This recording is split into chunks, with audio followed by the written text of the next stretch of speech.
I don't even know, I'll be honest, if I should start the stream. This is just adorable. We could just sit and watch this if you like. This could be the next 3 hours.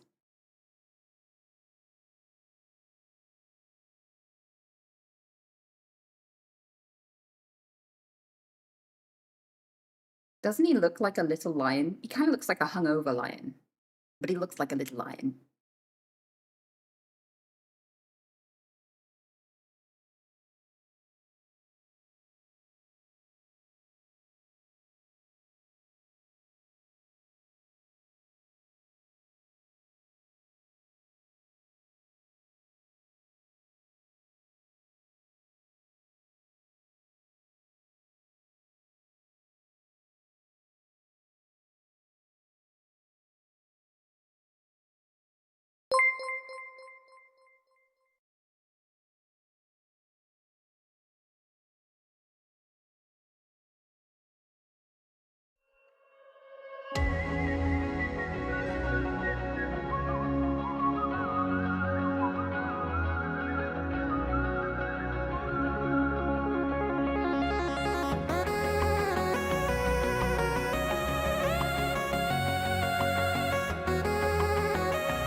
I go up your ass. Kiss, wow.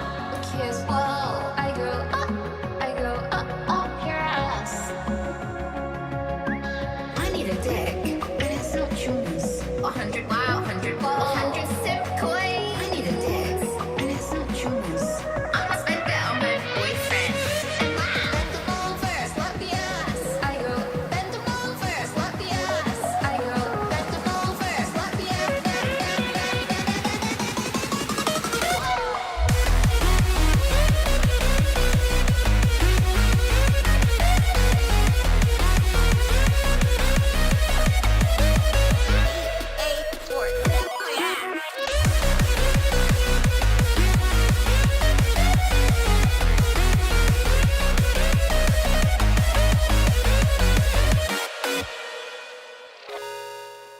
Press 1 for butt fun. Press 2 if you wanna follow through. Press 3 if you're gay. Press 4 for a three-way. Let's think about who? Let's think about what? Let's think about sluts. Do they know they're sluts? Let's find out. A disclaimer. You're a bitch. And you should feel like a bitch. Bake cookies and wank on 'em. Give the icing. So sticky. You should fuck. You should fuck. You should fuck men again and again. Even on a day. Even on a bad day. Even on a phone. Even on a day. I go bend them over, slap the ass. I go bend them over, slap the ass. I go bend them over, slap the ass. I go.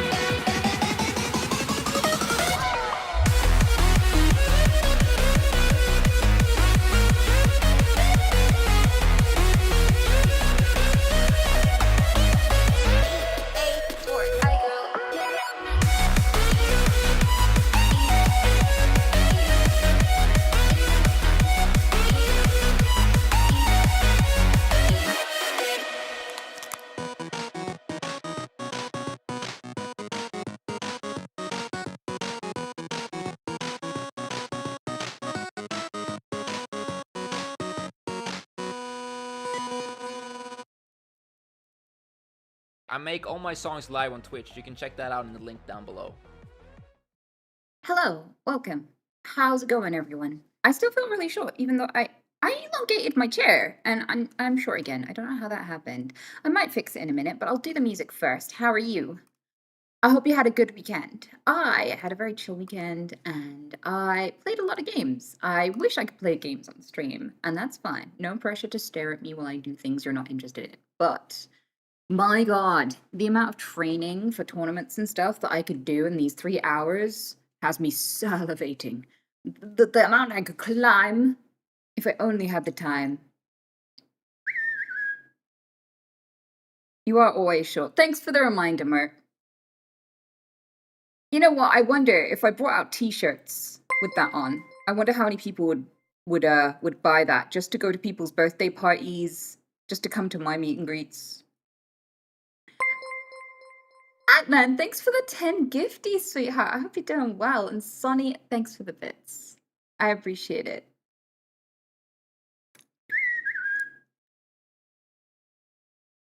Maybe every other stream you could game on stream? Yeah, so then I could only tank half of my career.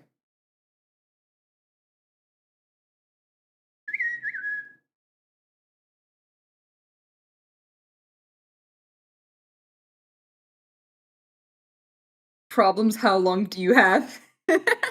Okay. We can do some help and advice. If you want me to weigh in on your life, I'm happy. I'm here. I'm here for you. However, I don't think you need to tell me your entire life to ask a question, one or two questions about what's wrong with it. I feel like if your problem can't be summarized in a 2-sentence question, this is probably the wrong place. Because I ain't charging therapy rates, so you can hang out here for free. If you want that level advice, you need to be paying in full. You need to go, you need to pay by the hour to someone. Deletes essay.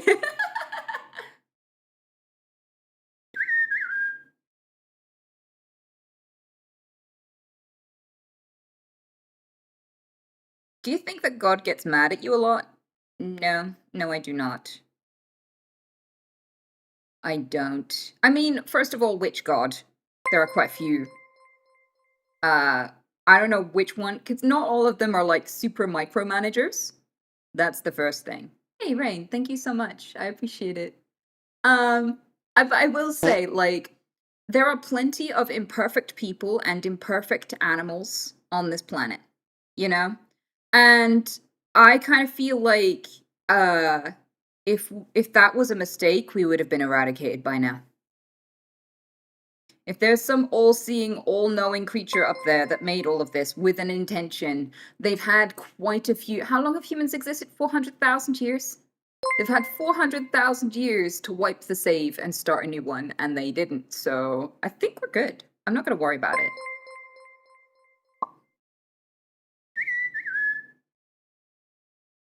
And Merrick, thanks so much for the 10 gifties. I hope you're doing good. Juice, thanks for the 65 month. You absolute fucking legend. And Stylomax, thanks for the 63.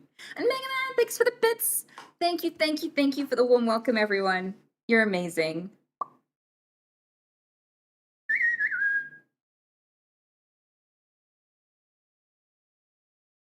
If you could be a god, which one would you be?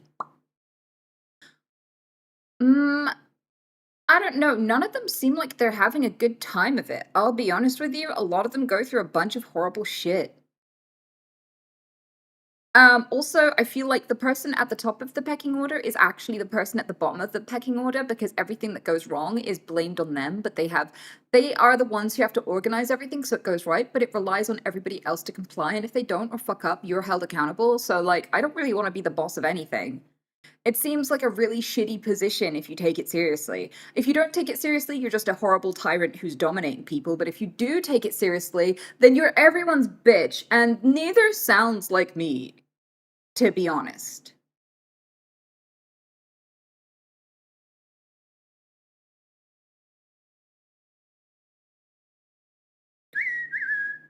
And some of these gods are supposed to have a plan for everything and everyone and micromanage literally every second of every single one's day.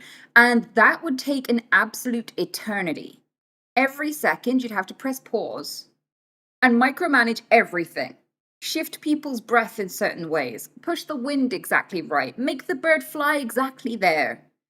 Write someone's entire future. There are millions of people being born, millions of animals being born. I've got to write a fate for every single microbe on this planet. Be right back. And then once that second of micromanagement is over, I have to let another second pass, pause, do all that shit again. For always ad eternity. I get bored if I don't have something to watch while I shit for 3 minutes. I don't think I could be entertained by that process for 3 seconds. I don't even think I'd last 3 seconds. Yeah, it's a lot of work. Nuh-uh. Not for me.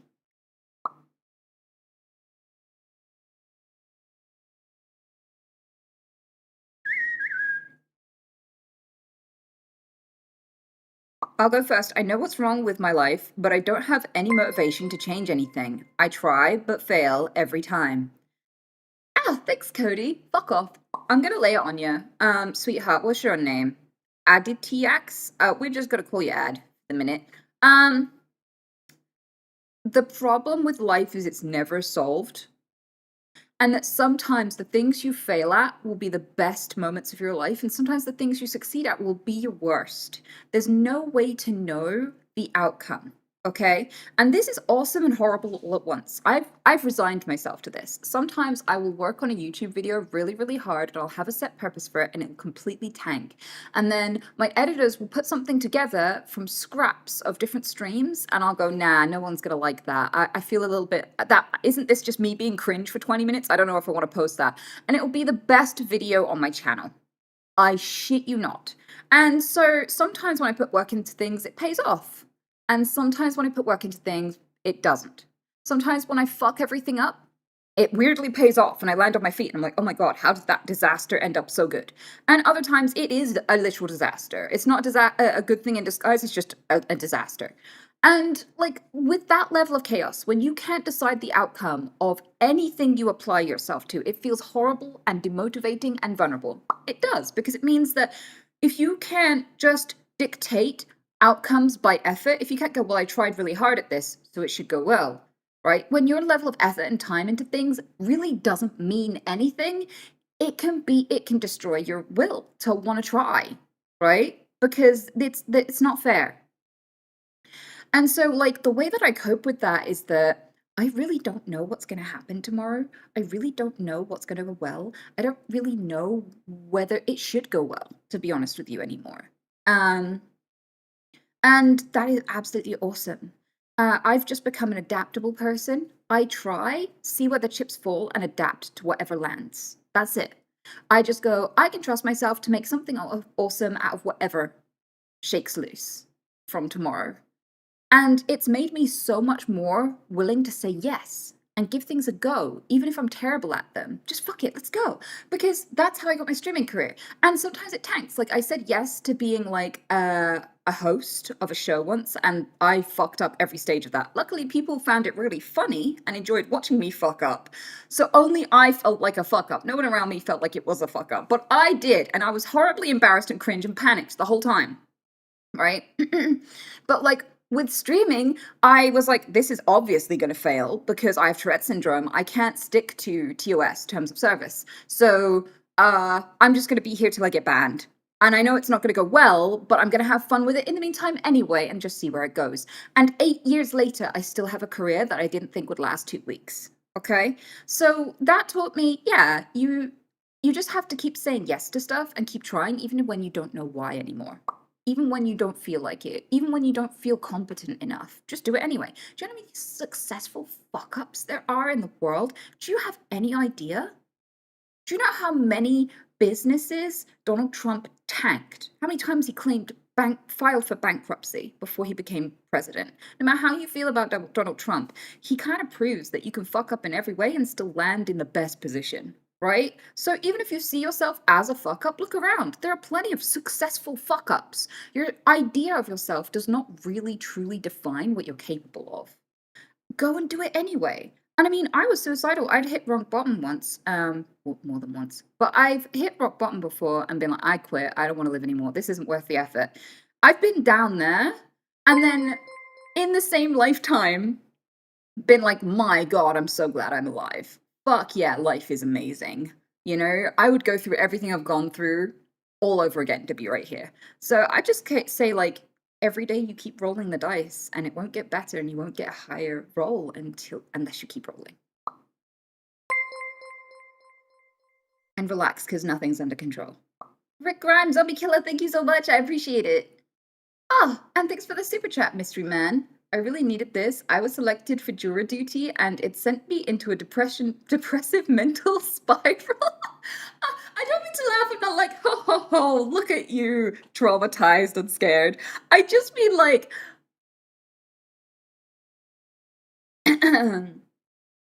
there are some really awful people who on jury duty. If I was put on jury duty once and I informed them that I had Tourette's, and it's like, if you want me to come, I still will, but I'm quite disruptive. And they went, you know what? Never mind. You don't have to do jury duty. I shouldn't have said anything. It'd been probably funny to turn up. But like, I was just like, yeah, I don't know why anyone would ask me how your life and how your fucking sentence should go, but I'll try it. I was gonna say yes to everything. I was just like, yeah, I've never done that before. Let's see how that goes. And I feel like don't take it seriously. Just well, do obviously, but like don't take yourself seriously. Don't think about you, think about them and doing what's right by them, and you'll be fine. A lot of what makes you too insecure to do stuff is you're hyperfixating on yourself, when if you focused on the room and the moment and other people, you wouldn't be afraid at all anymore. But hopefully that was helpful. And good luck. Good fucking luck. No problem, Ad. And Caroline Pastel says, I have a friend and he was talking about his mom, still thinks he's schizophrenic, and I was high as hell, and I replied telling him his mom was based, then processed to heart react this message about his mom. I literally can't even apologize because what the fuck do I say? I was utterly out of line, help. Okay, I'm sorry, I swear I'm not as callous. Listen. I'm not even going to try to recover from that laugh. I'm just going to go ahead and give you my advice, right? You just say what you just said. You just be brutally honest, okay? Just go ahead and say, my God, I was so wrong for hiding that. I really hope you don't take me too seriously because I was not in a good state of mind. I was completely not sober. And none of that reaction is actually, now that I'm clear of head, representative of how I feel at all. And you're more than entitled to be mad at me because I'd be mad at me too if I'd said that to me. So you're valid, your anger is valid. Please, by all means, be mad at me, but just know I'm sorry. Just know that I don't feel that way. You didn't deserve that, and I am very sorry. And I think like that, just completely own and take responsibility. When people try to go, I'm sorry that you felt that way, or if that happened, then I'm sorry about that. Like people who try to subtly dodge and weave out of being responsible for what the fuck they did, make it exponentially worse, right? If you position people to argue that you should take responsibility, you're doubly hurting them. Yeah, I feel like a reasonable person would understand though that you didn't mean it. And if not, you can't control how they react. That's the thing. You're not owed forgiveness. I'm sorry. It might fuck up the friendship. It could. And you have to accept that if that's what they choose. You can't decide how they take your apology, and you can't decide whether or not your apology is enough. All you can do is just offer it sincerely. Some people will take it, and some people won't. And that's not under your control. Yeah, but, like, honestly, if someone said that to me and I was like, "What the fuck?" And then they were like, "Honestly, I was high as fuck and I've read that back and I feel bad about it now and I don't feel that way. I'm so sorry." Like, I would just laugh and be like, "Oh my god." So, hopefully they have my kind of sense of humor, and, you still have a friend at the end of this. Bitch. Delulu Medj says, Hi, I feared to talk in public like people other than my parents, and I don't know how to deal with this. I lack confidence. I feel like I have lacked confidence for a huge proportion of my life for a multitude of very, very reasonable reasons. Bitch! And I wish I could go back and shake my younger self and be like, why are you scared of what people think of you? They really literally do not care. And they're not taking you as seriously as you're taking yourself. And your self consciousness is you just obsessing over how you're coming across instead of paying attention to anyone or giving a shit about them or actively listening to them. So not only are you doing this to yourself when no one's got you under the magnifying glass as much as you've got yourself under the fucking magnifying glass, but also it's just you being vain. It's just it's a self-obsession. I just want to go back to my teenage self and go, no, nobody cares. Do the fucking thing. Even if people watch, even if they stare, they're gonna forget you in 5 seconds. Okay? No one's laying awake at night thinking about the times you've embarrassed yourself. None of them. And like 99% of the things I was embarrassed about or made me scared, um, were things that didn't matter and no one cared about and weren't actually embarrassing at all. And so, like, I had to slowly realize that over time by forcing myself into the exact situation I was scared of and just being scared there anyway. I decided that going and getting an education was worth being scared for. So I went to university and I was terrified and I had a panic attack on the first day. I was like, I can't do this. And I went there the next day and I went home early, halfway through the day, and I was scared as fuck. And I just ended up going the next day, even though I was terrified. Because I was like, if I want an education, I just have to be fucking terrified for a bit.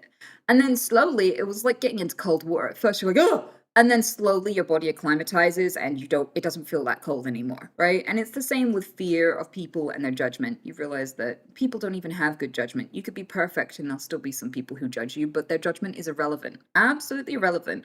And the more you live around human beings, the more you spend time with them, the less you'll give a fuck what they think of you, the less it matters. And this is why most women go from being like, I can't leave the house without makeup, to growing out their mustache and dancing in front of buskers in like their pajamas age 94, because each year sheds a little extra give a fuckery. And it should, because you realize how little people's opinions of you matter. It's not even their opinion of you, it's you projecting your self-judgment onto them. You're being a judgmental person because you're acting like, pretending in your head that they're as judgmental as you and they're thinking all your nasty thoughts, and they're just not like that. They're thinking nasty thoughts about themselves. And so, like, yes, this is totally a thing that is horrible to deal with, and I sympathize with you because I went through it for years. Went through it for years. I was a tiny little squish. I was terrified of everything. Couldn't even say hello to the local shop person. For 2 or 3 years, I'd go in there, buy some shit, come out, and he would be like, "Hello, how are you doing today?" And he'd say that to everyone. He'd start a mini conversation. And with me, I just would look at him and take my stuff and scurry, and I would not speak to him. And eventually, one day, 2 years in, I went, "Oh hey," and he was like, "You speak." You speak. You can actually speak. I was like, yeah. And it's good to meet you. And then I scurried away. And I was like, for me, that was a huge victory. Yeah, it gets better. You just have to try. You just have to put yourself out there, even though it's hard. And if that doesn't work, you might be neurodivergent and you might need some therapy about it. And that's okay. I've done therapy about some shit too. It's not like an insult. But I'd say, like, do the perseverance method. If that's not working for you after like 4 or 5 years, it might be time for therapy. And therapy can be trans fucking formative for stuff like that. Absolutely. Techlander says, free advice, advise me. Please, I feel guilty for chasing my creativity, even though people like having me around, and I would literally X myself if I don't. Follow me, creative stuff. What do I do about the guilt? Should I just accept it and carry it with me? You only get one life, dude. If you want to be creative and your creativity isn't like, I don't know, opening people's pets up and writing threats, death threats in their entrails, as long as your creativity is just like painting or like, doing something nice that, to entertain yourself, doesn't hurt anyone, why the fuck are you feeling guilt? Like, the thing is, there are so many people out there who never got to follow their dream. Never got to make the art they wanted to, never got to sing the things they wanted to sing. None of it. Because they had kids, or because they had to provide for a family and they had to work and they never had any time, or because their parents needed caring for and so they stayed poor and couldn't work and didn't have any opportunities, right? There are so many situations like that. Most of the people on the planet that ever existed died early, probably in childhood up until now. You have not only the rare opportunity to self-indulge and enjoy your fucking life, but also the means. So go fucking do it. You only get one life. It does belong to you. I don't know who the fuck you think it was owed to. I don't know who you're feeling guilty for. I don't know who you're looking at and going, sorry, random orphan, I could have saved you, but I spent this £20 on paints. I don't know if you're doing that to yourself or something, but whatever it is, you don't owe your effort and time to anyone else. Right? The most beautiful thing you can do is be your own best friend and do right by yourself. Raise yourself as if you're your own child. And if your kid wants to go painting, make sure they get to go to art club. For fuck's sake. Who are you going to answer to? Who's going to tell you not to? Do it. Holy shit. And you know what? The most important thing I'm going to say is we live in a world of internalized capitalism, right? So everyone and their fucking grand aunt is going to tell you that you need to be productive, that you're a good, productive, hardworking citizen, or else. Or else you're a bum and a nobody and lazy and stupid, right? Because we've been taught that every second of every day we should be generating worth for a company. We should be producing. We should be productive. We should be generating money and value out of our time for somebody else, a manager, a CEO, some bollocks, right? And if you're not, then you should be ashamed. And it's just not fucking true because in the universe, we kill for diamonds, but diamonds are really prolific. They exist everywhere. There are whole fucking planets made of diamonds. There are places where it rains fucking diamonds. But we've never found life anywhere else. Life is rare, right? That's the first point. Second to that, enjoying life is even fucking rarer. Because in order to survive, all beings must suffer. A brain that doesn't experience suffering shuts down, even if it's otherwise healthy. It's a necessary part of being a conscious life form. You have to have good experiences and bad experiences. That's just how it is. And so, like, to experience good things, actual joy is rare, even rarer than life. Joy is rare. Joy is the rarest thing to happen to the universe. And so it's amazing when you do that. And you're little bits of universe. So you're little bits of universe in like observing itself.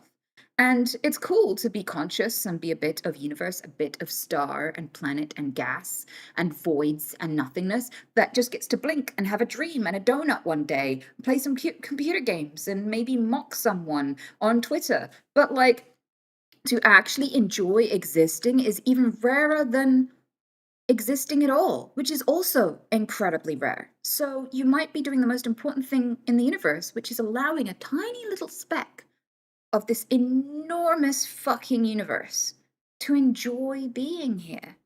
That's what you are. You're a vehicle for the universe's joy. And it's hard to achieve that. Even under the right conditions, it's fucking hard to achieve that. Why are you ruining it? Why are you needlessly appointing yourself shame for doing the most important work the universe has ever known? Which is just smiling about it, and painting your shit, and doing your creative stuff. Go do it. I approve. You have my permission. Go! Don't waste any time. You could die tomorrow.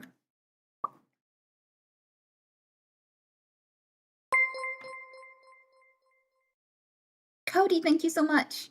And Leah, I appreciate the raid, by the way. Hope you're doing well. And Not Late, thanks for the sub. Thank you, thank you. And E. Holtman, I am so happy to see you're still here. Thank you, thank you. Nicer than that, thanks for the reprime too.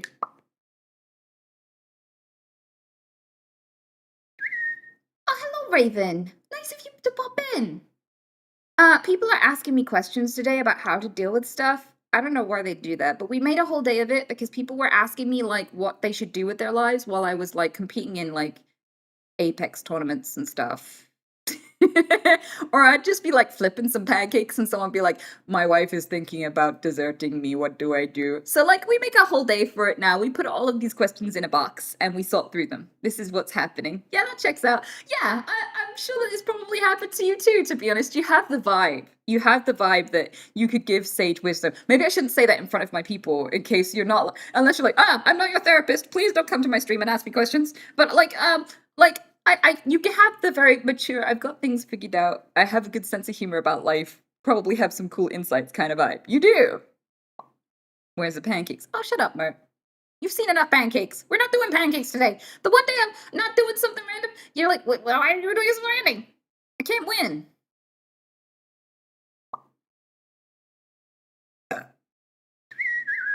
Give me gas with this shit, Mert.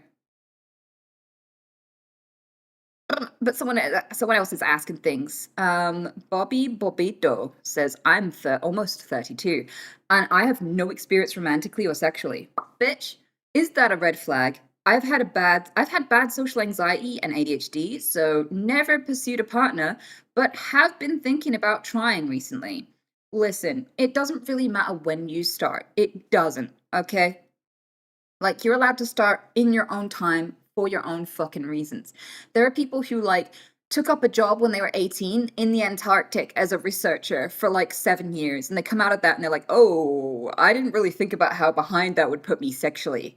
And like, no woman has ever been like, a virgin? What the fuck? I'm never gonna sleep with you. Get out of here. I don't know if you're into women. But like, the thing with women, here's a reassuring thing from a female perspective.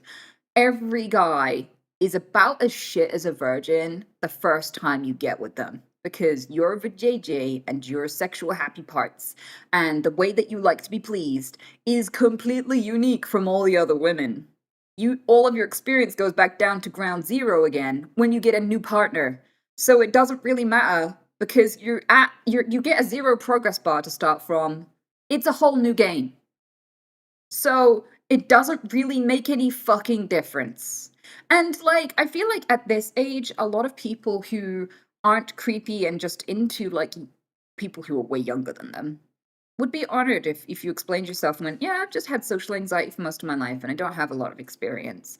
Um, but like, I would be honored if you would be my first. Like, I feel like we've really connected. I feel like we really get on. I feel like, things have progressed. We've been kissing, we've been meeting up, we've been going on dates. And like, I just have to let you know, like, I don't have any experience from here. And if you'd still happily progress things with me, just know that you are going to be my first experience with all of these things. Um, and like, I feel like a lot of people would just feel special. They'd be like, wow, you chose me for this? What an honor. Like, I don't know that people are just going to be like, ew, a virgin. I think like we lie. Well, I think men lie to men and they say that like women will be unimpressed with you unless you are a whore.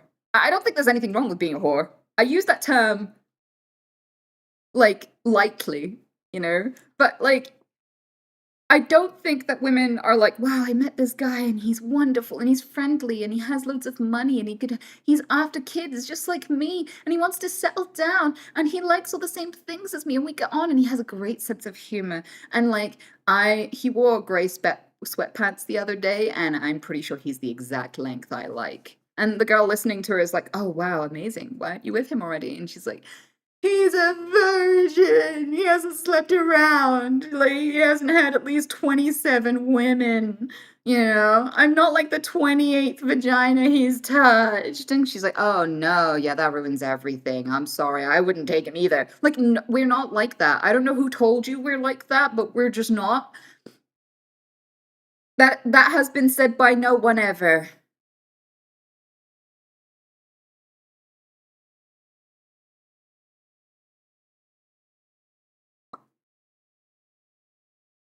I think you're gonna be alright.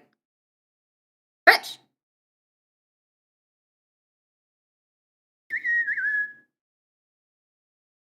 How do I stop thinking so much about my future, even if it's not bad things at all? It normal to constantly think about the future and analyze it all the time and try to find reasoning in everything.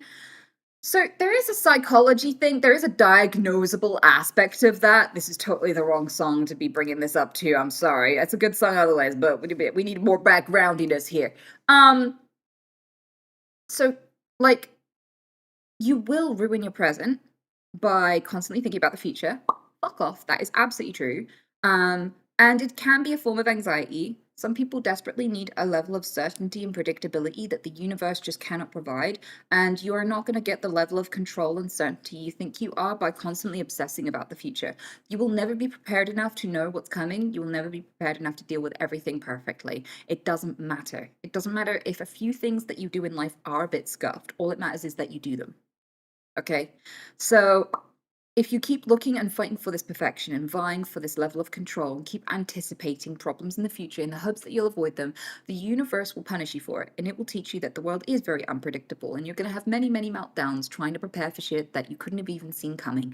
The more in control of everything you want to be, the less in control of anything you will feel. Obsessing will not give you any answers. And that's easy to think logically, but not easy to enact. It's easy to know that rationally and still find yourself compulsively doing it. So therapy can help you with that. There's mindfulness therapy, which is literally about bringing yourself back to the present, and it's full-on exercises retraining your brain to focus on what's going on now instead of drifting off into the future over and over again. Because that is a form of anxiety, by the way. So I would recommend looking into different types of therapy for that because you can change the way that you behave, even if rationally you know it's not the right way to do things. And clearly you know it's not right because you're sat here asking me how to solve it. Like you've identified the problem. You're way ahead. You know what you need to fix. You just don't know how to fix it yet. And luckily you live in the very, very tiny speck of humanity where we know, and you can just ask your magic stone in your corner. Like, we all have a magic stone in our pocket that just gives us all the answers. Go Google how people deal with this, because people have dealt with it since the end of time, since the beginning of time. But now, all of the answers are just wrapped up in an instant package for you. This is so solvable. You're gonna be okay. And that Barbie gal, thank you so much for the prime. I appreciate it, sweetheart.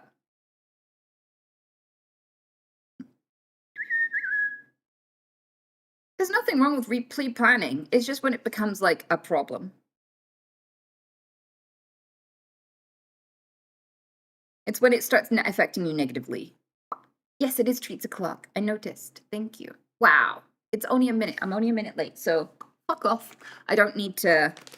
We don't have a treats jar because I'm washing the treats jar. We just have the packet. These are the treats I give my bunnies, by the way. They're really good. They're like bunny crack. I've offered them like a slice of banana on one side and one of these treats. They'll go for this treat. There is nothing on this planet I have found. Banana was like the apex, tippiest, toppiest treat that I could ever find before I found these. And they will go for this over anything. Over anything. And they will climb walls. They will defy physics to get to them and eat the whole packet. Don't let them eat the whole packet. It's bad for them. But like they will eat. I've had like a couple of incidents where Anya just teleported onto shelves, knocked it down, ate the entire thing clean when it had like 5 packets of these in. Like they're obsessed with them. So it is treats o'clock. 10 p.m. is treats o'clock for everybody. I'm gonna go give them their treats now. I'll give Oscar and Anya's theirs first. Okay. Oh, and I'll go on the bunny cam. He is running rings around me. I'm gonna disappoint him because he knows what's coming. I'm just gonna walk out the room. There you go. There is Oscar. I'll try and put the treats in the castle so you can appreciate it from there.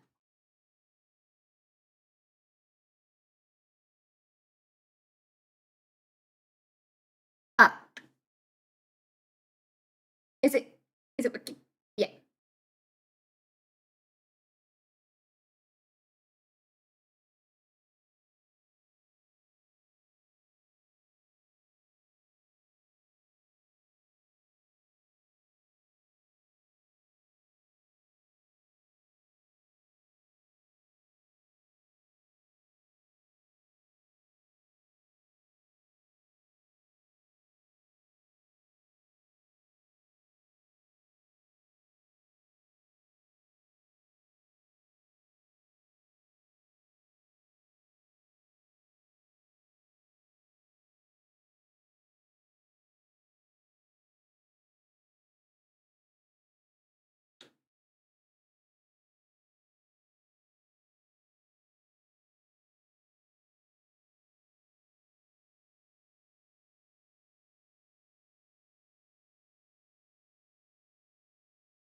There we go.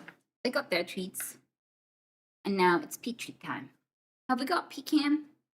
Is that a thing today? We're trying. We're trying so hard with pecan. Hang on, Pete. It's happening. It's happening. I don't think we're gonna get pecan. Okay, this is how I'll show you. Don't worry. You won't miss out. We can just do it from all the way back here.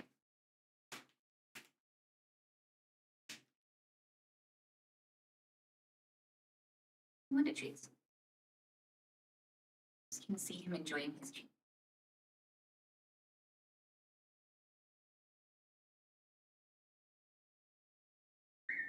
Wobble ya. Wobble ya. He likes to be wobbled for some reason. There you go. Everybody got their treats, okay?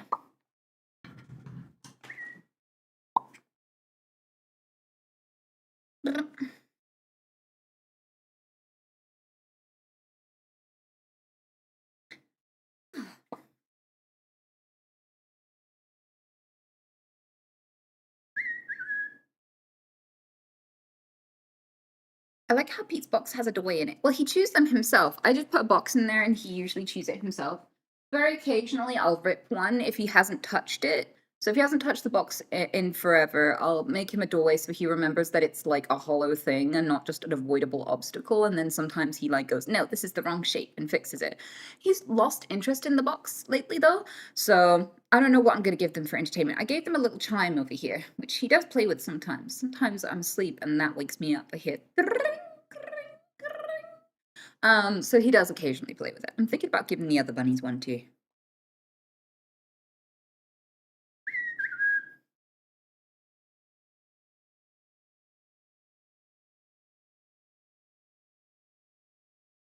Having a job interview, any advice? Right, don't take it too seriously. Have fun. Treat them like they're your old friend. Just walk in and be like, hello, mate. How you doing? And like, treat the interview as if you're both finding out whether you want to work here. That's it. So like, relax. They're just people. They're just friends you've known forever. How you doing? Good to meet you. Sorry, I'm like 2 minutes late. For some reason, the lift wasn't working properly, but I'm glad I made it. And then you sit down and like, so what do you want to know? Let's figure this out. And they will ask you the questions. You answer them honestly. Don't be on your best behavior, because if you can't be yourself now, if you can't honestly answer these questions now, you're not supposed to be here. Right? So it like whether or not you were supposed to be there is not like a win or a fail situation. This is you both discovering something. And it's an important something. It really is. A lot hinges on having a job and all that stuff, right? But you want to work somewhere where you can stay, where you'll be wanted, where you can do the actual fucking job. So even if they say no, that's probably for the best too, right? Exactly. So relax. Even if you don't get this one, you will get a job eventually. It's not about whether or not you get the job, it's whether or not you get the right job. So it's okay if not every interview goes well. It's absolutely okay.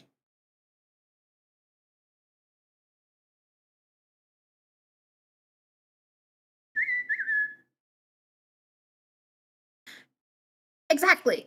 Thank you so much. Yeah, you'll be all right. I promise you. And the thing is, like, some of the jobs I didn't get, I'm so glad I fucking didn't get them. Oh my God. So, like, the worst possible thing that can happen tomorrow is that you don't get the job, right? Fuck off. And, like, the thing with that is, that's not even that bad of a scenario because it might not even be the right job for you anyway. The interview tells you that too. If they're like, so we have a good work ethic here, how do you feel about having to stay back sometimes after hours just to make sure things get done? They're asking for free work. Like, there's things like this where you might go there and find, oh, I don't want you guys. Like, exactly. So this is not a test where you can get it right or wrong. This is you both putting out feelers and discovering important information. That's all. You're both finding out something. This is an equal thing. That's why coming in with questions is important too.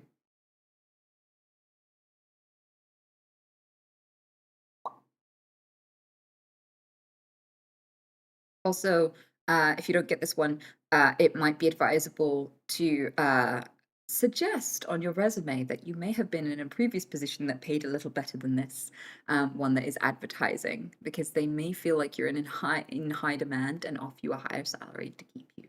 Just saying.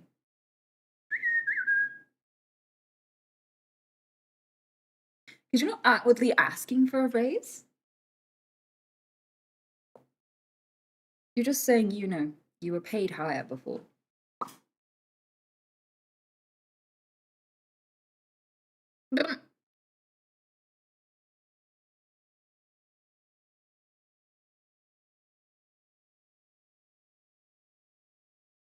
You do what you're told or you lose your job for most people. There's no romanticizing it.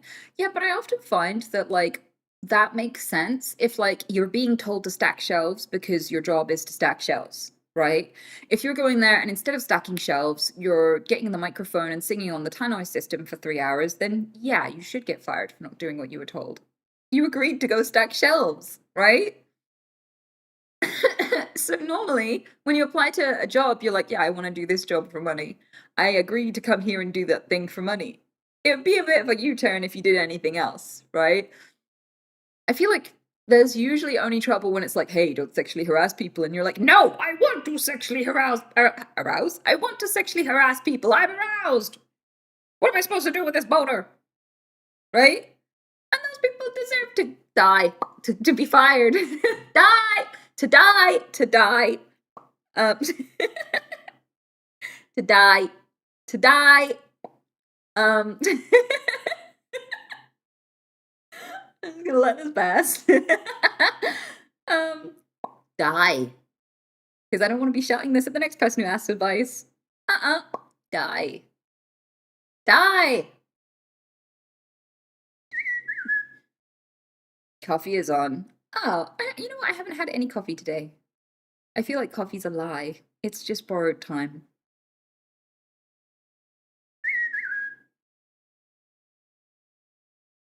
Do you want to fire them to be fired before they die? Unclear. I mean, I think anything I'd answer from here probably wouldn't be advisable by a lawyer, so we're gonna go on to the next question. Vera Jal says, could you be friends with a person after they told you they like you as more than a friend? Oh, okay. I'm expecting this because unfortunately I have been fuck zoned by a few men in my time. By fuck zoned, I mean, if you won't sleep with me, everything else is a disappointment and hurts me too much. So I'm afraid I cannot be friends with you because there was no pussy. Right? And they don't put it that way. The way they put it is, I'm sorry, I love you so much and I have so many feelings for you and it hurts too much to be around you and I hope you can understand. But what they mean is, no pussy! I'm out! So in those situations, yeah, some people can't be mature about it, and other people can. It's an individual base case to basis, right? And what I find is that if you literally say, if they say, "Hey, I have feelings for you. Do you feel the same way?" and you're like, "No, but I hope we can still be friends," and then they do not still be friends, then they cannot still be friends, and that is their problem. But some people can still be friends, and then they can put their feelings aside whilst it hurts and whilst they feel the rejection of it for a few months.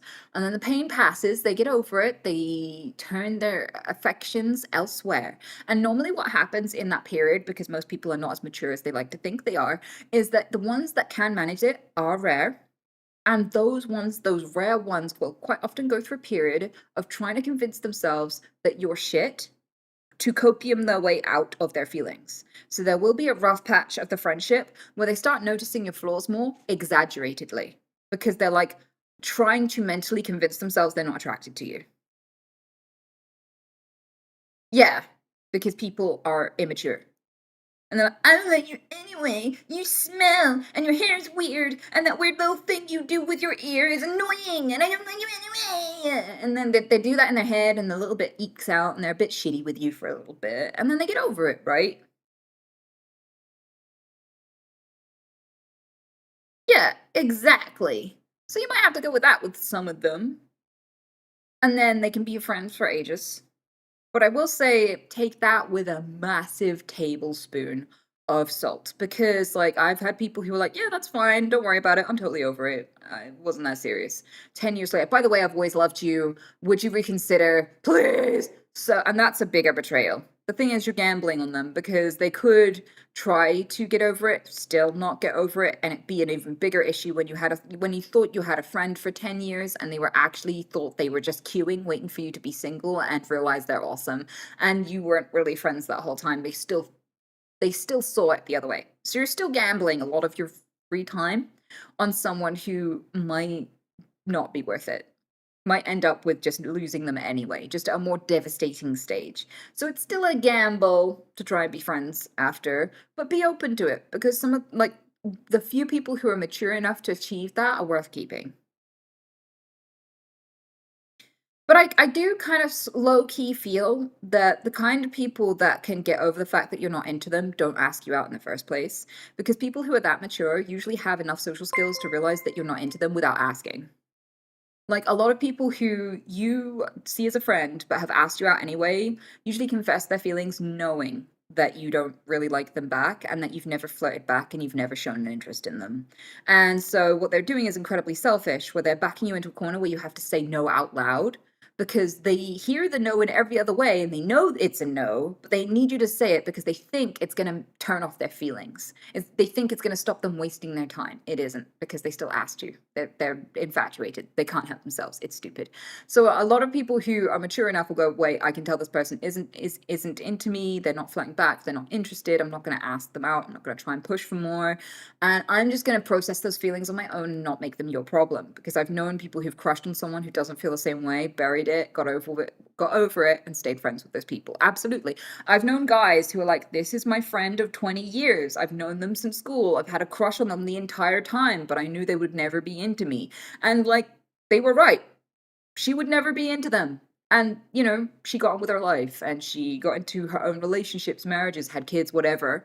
And they've been friends ever since. Usually the really mature ones that can put their feelings aside never ask you in the first place because they know it's a no. Maturity comes with going, hey, all of this infatuation isn't being returned. I can tell they don't want me. It only feels like a confession when you know it's not returned. You confess things that you're guilty of.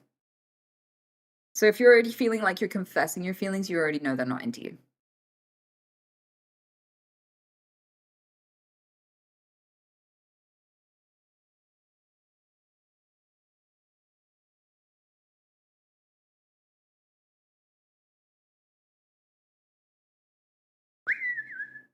But yeah, someone says, convict Kaji, I've been unemployed for 6 months. I'm struggling to pay rent. I don't have the capital to start any business or start anything online, get rich quick things. I have no qualifications and have only worked in retail. Help? So I didn't even have any experience when I started my own business. So I didn't have any money to start a business, and I couldn't take out any money. I couldn't even get into debt because I was already into debt. So I couldn't take a loan. I had zero starting capital. I had no work experience at all. Nobody had ever employed me if you don't count a paper round, right? So what I went and did was I got a bunch of stuff for free. I sold them online. And then I took that money, saved it, bought some stock with it, like some stock not like stocks and shares, stock as in like to stock a shop with, you know? And I started a craft supply store. And it took me a couple of years to get hundreds of products and turn over and turn over and turn over the money. And then I used that money to live. And it was a great job. And I would eventually, it took up so much space in my house, I had to go and get an office. And I rented the office. It was 2 rooms. One was full of stock and one had a computer in it where I would sit and play Overwatch between orders. And then I'd package each order as they came. And at the end of the day, I would just take all the orders to the post office and walk home. And I loved my job. I fucking loved it. It was so fun. And the reason why it worked was not because I had any starting money. It's because and I didn't know anything about like small business tax or anything, public liability insurance, none of that stuff. I had to research it and learn it all as I go and implement it. And it was a hell of a learning curve. And it was worth it because I could do it in my own time and I didn't have to beg anyone for a job because I was swearing at people and I had Tourette syndrome and I wasn't diagnosed. So I couldn't explain to people why I was offering them a fisting and calling them a bitch. So I needed to employ myself because nobody else was employing me. And what I found was I looked at the niches nobody had filled that I needed in life. So when I was an animator, I used to make background sets, and that took a lot of crafting. You'd have to make like miniature gravestones and stuff like that. And I was finding stuff from like diorama crafting things and stuff like that to make these backgrounds for my animations and these characters that I would animate. And I was finding that a lot of the things I needed were really niche and really hard to find on the internet. They would be cheap if I could find them. They're not like expensive, high class items, they're just niche and difficult to find. And so I started buying them. And I found that the reason why they were difficult to find was because I just didn't know the name for them, because they were being sold for other uses.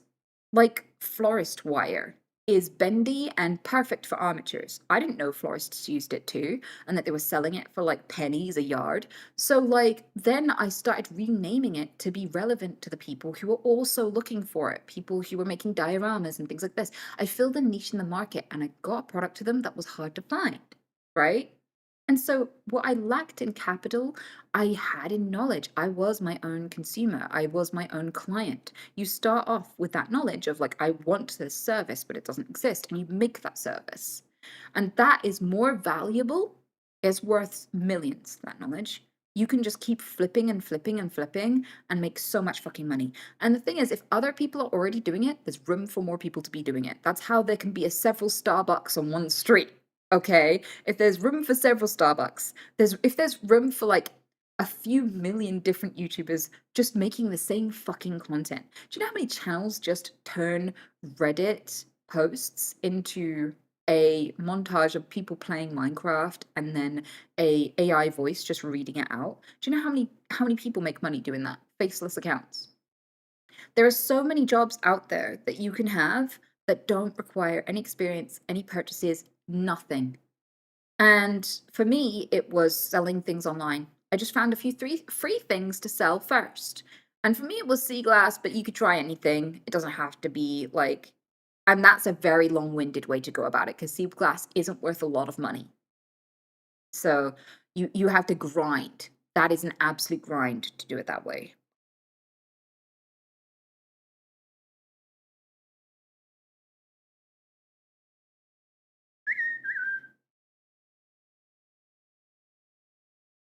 Yeah. Oh my god, your name is so long. I'm just gonna call you Gouda. I am 27 male, have no friends. I'm an avoidant personality and have lost all of my friends and relationships with family are dying. Nowadays I am vastly losing hope and I have no motivation. What do I do? Um, that is absolutely a therapy question. A lot of people turn their nose up to therapy. Fuck off. But the thing is, you're gonna don't pass up a resource that hundreds of millions of human beings needed and never had. It is a privilege that we have therapy as a service now, that we have people who have dedicated their whole lives to understanding how the mind can screw us up and helping you find a path through it and actually having a real life and being able to solve problems that you weren't able to solve on your own. They are there to help provide guidance and help you manage things emotionally. It can take some of the burden off of you that losing your family is putting you through right now and help you, especially if you don't have a social network to help buffer some of that pain. You will need someone to support you through that loss. And then on top of that, help you to build stronger connections and be able to emotionally process the natural risk that comes with being vulnerable and connecting with people. I think it's absolutely fixable. And I know you're losing hope. I'm just going to say don't kill yourself because to be honest with you, you're going to die anyway, so don't rush it. This is if you put a full stop at your suffering, then suffering is all you got to do. It doesn't save you from the suffering, it just means it's all you got to do. So instead, why don't you make use of some of the tools that we, have created really recently that are incredibly effective to be able to be a happier version of yourself. It'll take time and it'll be a lot of effort and it won't be a linear progress bar. You'll probably have days where you feel like you're really going far and then other days where you feel like you're crashing and everything is just going backwards and you're losing hope. Wait, getting out of this is a zigzag. It's not a straight line. You have to make a contract with yourself that you're willing to have a few shit days to get where you need to be. And the shit days aren't proof. They're not proof that no progress is made. They aren't proof that it's all failing and that you're a failure. They're not. It's failing as part of the process. And it hurts. Therapy hurts a lot. Like, a lot of people think that therapy doesn't work because the first few days they go, it's really painful because they have to bring up all the things that are bothering you. And obviously that's a painful conversation. So like, good therapy quite often sucks at first.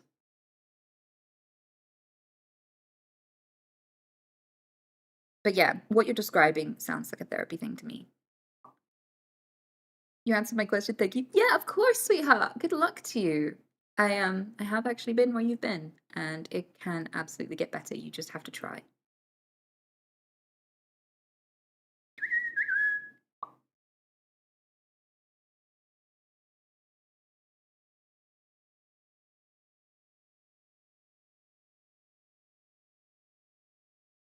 Anita, if you don't mind answering, what type of therapy helped you the most? I've tried CBT, ACT, and IFS. And what do you think the ideal therapy session should be like? Okay, so anyone who knows anything about therapy will know a few things. Bitch, I fucked tits. One of them is that each individual therapist has their own cluster of types of therapy that they're good at. Like they'll believe in specific types, they'll take them on as their scope of tool set when helping someone figure out their life. Also, there are therapists who specialize in things like autism, ADHD, LGBTQ issues, like, people who are gay and their family have rejected them or whatever. Some people are more into fixing people's relationships and, relationship counseling and this sort of stuff. So not only are there different types of therapists, there's different types of therapy that they can have several, and there are different types of problems that you bring to therapy. They're all done differently. The brain is diverse, the mind is diverse, your life is diverse, people are diverse, people respond to things diversely. So like there is no ideal therapy session. The only ideal really is that you come out thinking about what's been said, you apply it in your life, and it helps. It makes life better. It makes the way you process things better. It makes the way you manage things better. Like, it improves your life, okay? You come to the next therapy session, you say, when you said this thing to me, well, I implemented that. Or, when you challenged me on this, I thought about that, and I have more to say about that, and you made me realize something. Those are good sessions, right? And you don't magically get that the first try most of the time. Usually you get with a therapist and they go, well, I have these methods. And you try those methods and maybe they don't fit for you. And like there is a little bit of ruling out where you might try a few therapists. The first 3 or 4 therapists that I tried did not really have a dramatic impact on my life. By the time I saw the 4th therapist, I didn't really believe in therapy anymore. I was like, I talk and talk and talk and nothing gets better. It's a waste of time.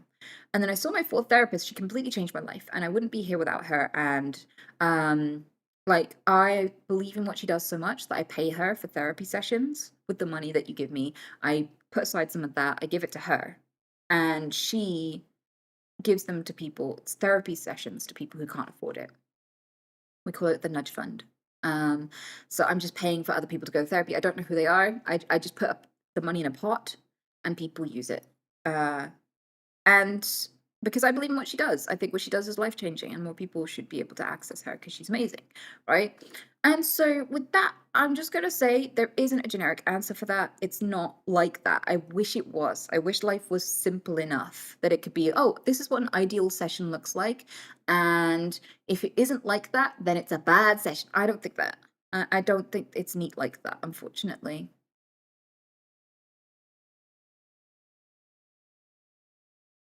It's too random.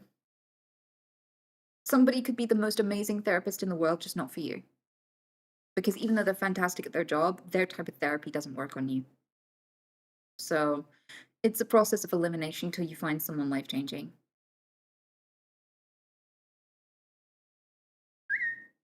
Someone said, how do you deal with a girl who gives you a lot of attention but is in a relationship?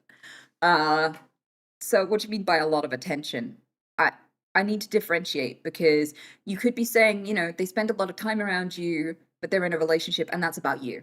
You're interested in them. You're feeling desire. They're just treating you like a friend. Or it could be that they are flirting with you and they would totally cheat with you if they could. And you know this and it's awkward to you and you don't like it. And in which case, you don't spend time around that friend. They're backstabbing someone. They're not trustworthy. How you gain people is how you lose them. So if they're willing to cheat on their partner to be with you, then they'll be willing to cheat on you when you get them. When it's your turn to claim them, they'll be the one cheating on you next.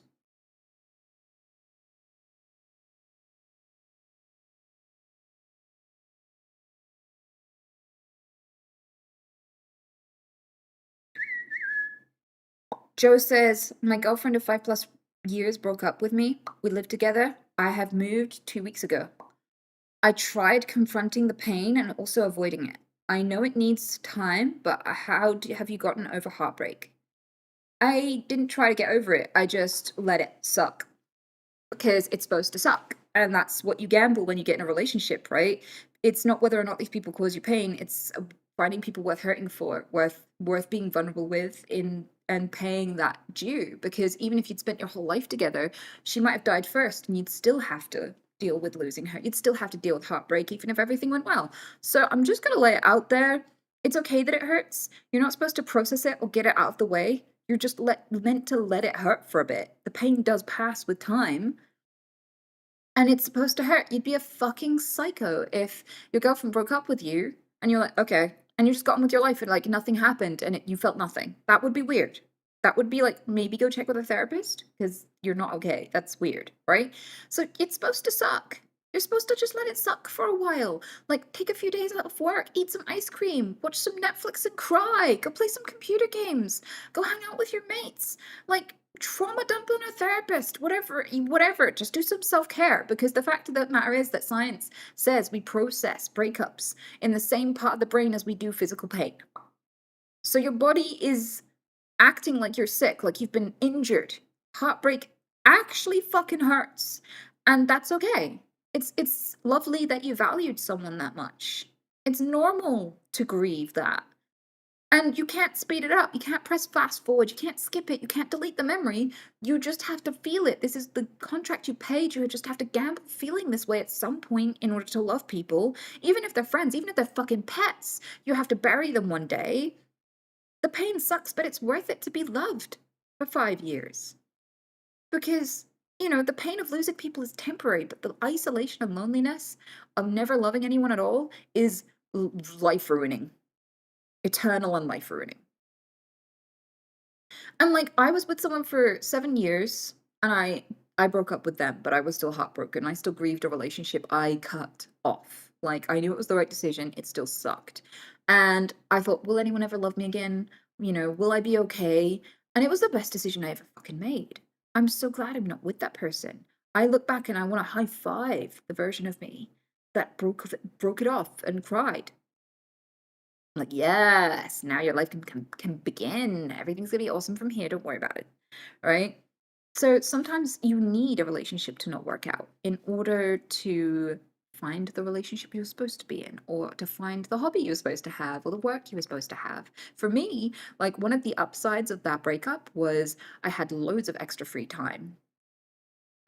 Because I was wasting so much time on this person, arguing with them, dealing with their fuck ups. They were just trashing my life. They would argue with me all night, not let me sleep, and I'm exhausted at work and things like this. Once they're out the window, the game I used to play with them, because I was like, we don't spend enough time together and our relationship's falling apart. I will pick up a hobby. I will. What are you doing? Let's do that together. And he was playing fucking Overwatch. I was like, I thought that was a porn game or something. I wasn't watching. Like, I would just hear the noises walking by. I was like, I didn't know people took this seriously. And then I kept playing it after he left, and then I played it on stream, and I had a whole career from streaming. I would have never heard of Overwatch without him. So the relationship sucked. I wish it didn't take 7 years of dealing with him to get, like, to be introduced to that game. I already know I would have never found it without him. So in a weird way, it was a win. Sucked though. Totally sucked. To go for a breakup and trust issues and just heartbreak and all that stuff. Totally sucked. Totally worth It it. was at this So glad it moment that he happened. knew he fucked up. um, Funnily enough, he did want to start a YouTube career. That was a little phase he had. He hated his job, and he made a little online personality. I won't say the username. And he tried for a few weeks, and he spent money we didn't have that I was earning on gear, like a camera and stuff. And I was like, "What are you doing?" He's like, "Don't worry, it's an investment. It'll pay dividends back." It did not. He tried it for a little while, did not stick at it. No one was interested. Nobody cared. He asked his friends and family to watch. They did not watch. So I kind of feel like it's probably a blessing that he was gone by the time I started, like, expanding on this platform, because I think it would have really hurt him, and I think he would have really sabotaged me in many different ways, because he wouldn't have been happy with the fact that I was doing well here, even if it would be benefiting us, even if it made us a load of money. So he kind of had to be out of the way for this to even be a thing. Um, so, like, sometimes the upsides of your relationships ending are not always clear, but in hindsight, breaking up with people and finding out only after 5 years instead of after 20 years, the worst case scenario is having kids with somebody. Having kids with the wrong person can be life ruining. Getting married to the wrong person can be incredibly disruptive in life. I feel like finding out early is the best case scenario. And even though 5 years can feel like a long time, it's still early. It's still very early. So whilst you're in this perfectly natural, normal pain, and that is totally okay, it's not going to feel like a win. It's not going to feel like it was good or right. But one day it will.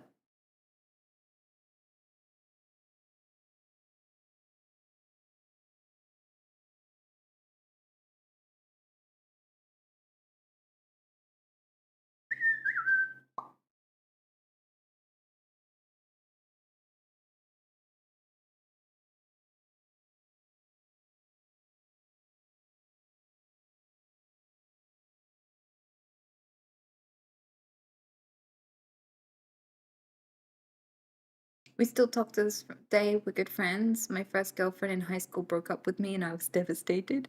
I'm glad you stayed friends. That's absolutely awesome. I actually really love that for you.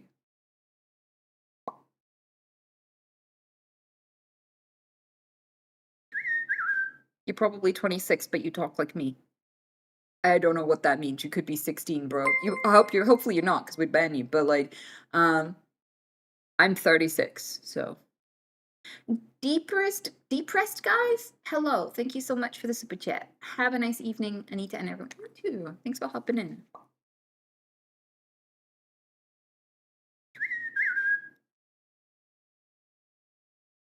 She speaks like an adult. Lol. Yeah, well, 26 is an adult.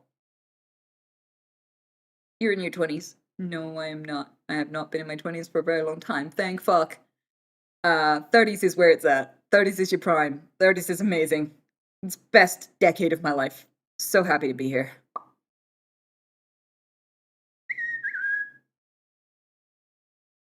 Okay, go ahead and run those donos, Taunt.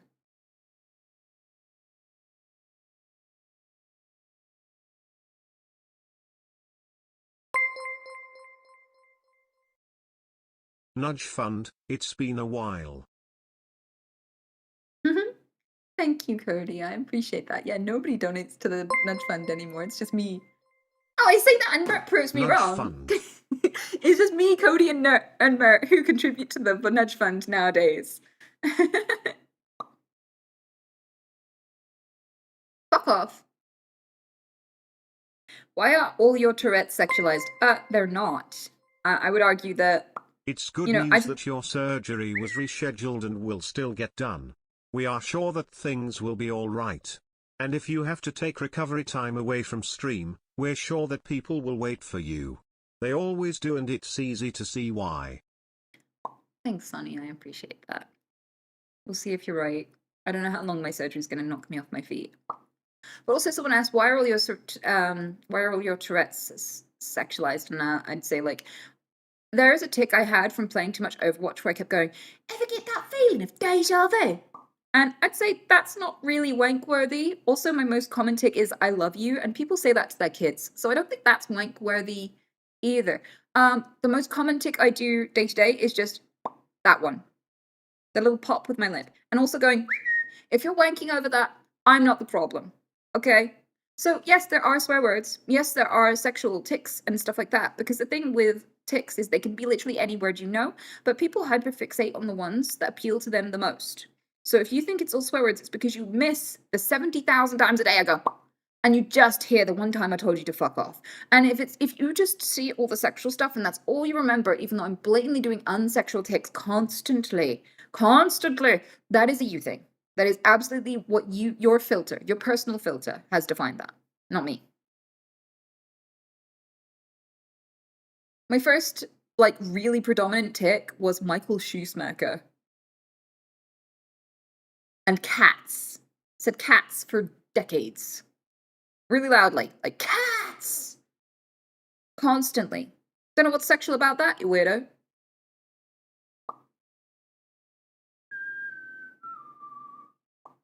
I just found out my brother is gay, but he doesn't want me to tell his wife. What do I do?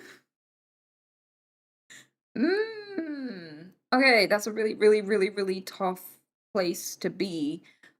Because every day that he doesn't tell his wife, he is stealing time from her and victimizing her.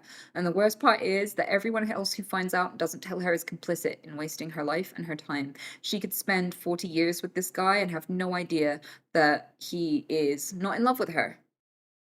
And don't get me wrong, like, there are bisexual men, for example. And like, there was this one guy who made a Reddit post where he was like, I love my wife, I'm deeply in love with her as a person. She is my person, but I'm not attracted to women. I've never fantasized about women, and if we weren't together, I would sleep with men. I would not try to date a single woman ever, ever, ever. And I'm scared to tell my wife because she'll think that I don't value her and I don't see her sexually. But I do see her sexually, but because we are so emotionally close, not because I'm attracted to female bodies. And that's what makes her a turn on for me. And I love her, and I think she's beautiful, and I will happily make love to her. And so he was having this long rant, and he's like, but I am also gay. And I kind of wanted to tell her that, but I'm not going to tell her that because I'm scared of her reaction. And Reddit was like, dude, first of all, It sounds like you are romantically attracted to women or demisexually attracted to women, but physically attracted to men, and that is totally fine and normal and not a terrible burden or secret. And if your wife, like he said, my wife is bi, it's not like she's going to be homophobic about it. That's not the issue. I'm just scared she'll think that I'm not into her. And they were like, dude, of all the people, I think, like, here's how you describe it. Here's how other people who are in your boat, they can have a relationship with women and still physically desire men. You'll be okay. So, like, you never know if you talk further with your brother without inserting that idea into his head, because he could, if that doesn't apply to him, he might use it as a cover to manipulate his wife. So do not bring that up, but just ask him questions and like maybe understand it more fully before you decide what you want to do. But for me personally, if I was in that situation, um, you know, whether it was a husband or a wife, I hate to see people be manipulated into a relationship that they wouldn't have if they knew all the facts, because I consider it to be rape. And I know that's a really extreme thing to say, but bear fucking with me. If I have to lie to you and coerce you into sleeping with me, and if you knew all the facts, you would not sleep with me, I have forced myself on you. Your consent isn't real, it's based on a lie. I am forcing myself on you. And then I feel like it's even bigger of a issue when not only are you doing that, but you are also forcing them to spend their fertile years or have kids with or have a marriage with someone who doesn't love them, who isn't in love with them, who isn't doesn't feel the same way about them, and they don't know it. And that's a ticking time bomb, because she could find out by walking in on him in 20 years' time with some other guy. And that will be life ruining. And it's so much more life ruining to find out then than it is to find out now. And if the only barrier for her liberation or his liberation, it doesn't matter who, like if I'm the only reason they are wasting that time, that is my responsibility. Once you put that secret on me, that lie is my responsibility. I'm also responsible for ruining her life, because if you've ever been cheated on and the whole friend group knew you were being cheated on and no one told you, they all did it to you too. And you lose all of them too. You know? Once it's everybody's secret, it's everyone's decision to fuck her over. So for me personally, even if I really loved my family, I would not be used as a vehicle for anyone else's pain. I will not be used as a means to abuse someone. And if you do not love and are not attracted to your partner and you're lying to them about it to keep them in place for convenience, right? For your own personal use, so that you can have a wife, so that you can have a house servant, so that you can have a baby broodmare, right? So that you can have all the advantages of being married, and not because you actually fucking love that person. I feel like it doesn't matter who you are to me. If you're doing that to someone, I don't care. I'm not going to help you do it. I'm not going to help you abuse someone. That is abuse. That is life fucking ruining. This person's going to have trust issues forever. And so I would throw anyone, no matter how close, under the bus the minute they want me to be an abuser too. The minute they want me to help them ruin someone's life. I'm like, no, I'm not ruining their life. Fuck you. Fuck you. Don't care. Don't care what this does to our connection. Don't give a shit. I won't hurt anybody. I won't help you hurt anybody. If I keep this secret, I am helping you hurt someone. Fuck you. And the only exceptions I'd make is if it put my family in danger.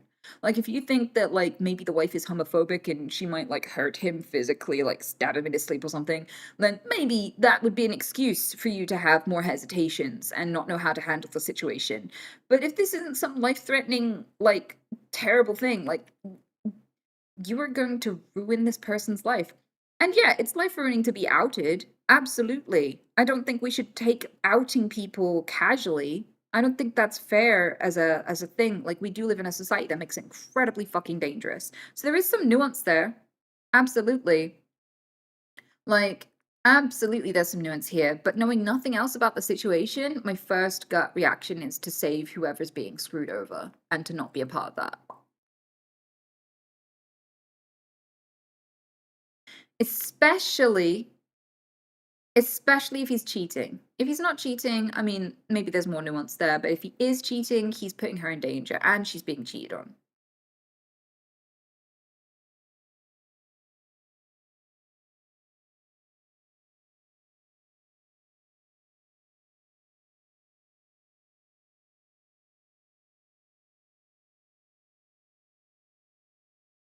So that's where I would lean. I'm not gonna judge you for where you decide to lean on this, but that's exactly where I'd lean. To the point where when I meet people, I'm like, if you're fucking someone over, you best not tell me because I will save them. Okay? And the same applies to you. Like, if anyone's fucking you over, you're gonna know about it. You know, there's no way in hell I'd know for like 10 years that your partner was cheating on you and didn't tell you. Like, I will tell you immediately. Even if I'm mad at you. Even if I don't like you, I'd still tell you. Even if I like the other person more, I'd still tell you.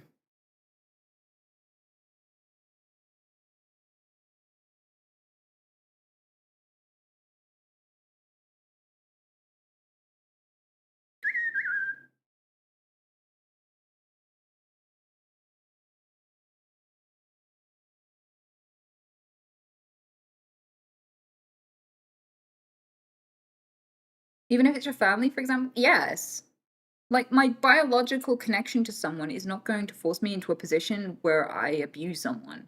Like, I won't help you hide a body just because you're related to me. if you if you do something evil, I don't care if you're related to me, I'm not gonna be a part of it. The minute I have to help you ruin someone's life, you're fucked, because I'm not gonna ruin someone's life.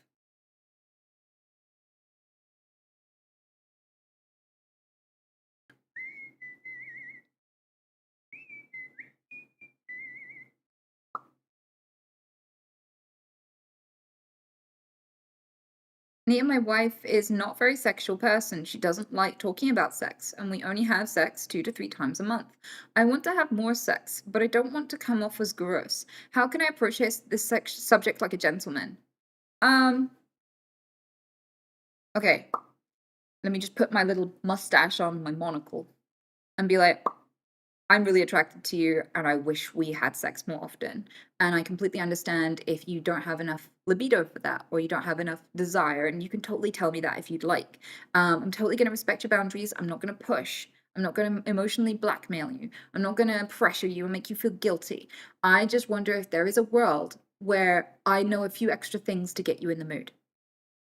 There's things that, I can cater to your sexual needs to make you enjoy it more and want to have more sessions with me. Or if you want to go to a sex therapist, because those exist. And we can totally talk about what gets us in the mood and what doesn't, and how we can start to inch towards a slightly more, um, having more sex in the month, if that's something you're absolutely open to. And if she turns around and goes, I'm not open to that. I only want to do 2 to 3 times a month, and I'm happy with that. And I don't want to do any more, and I don't want to talk about this with anybody else, and I don't want to change things. Then you have a decision on your hands. And that decision is, do I still want to stay married? How important is this to me? Am I willing to commit to 2 to 3 times a month? Am I able to be loyal and turn up the best I possibly can in that scenario?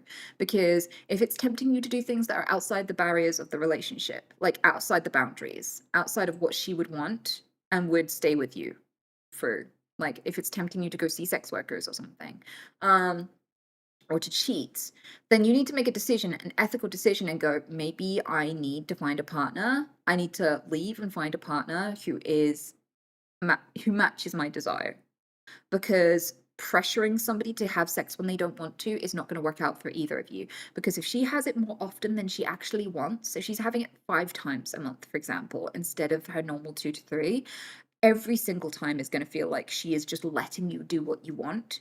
And she's going to enjoy every session worse. The less voluntary and the more out of guilt or obligation it is, the more it ruins every single session. It's those 2 extra sessions aren't just going to be begrudging. Okay, all of them are, because she's going to feel like sex is something she owes you.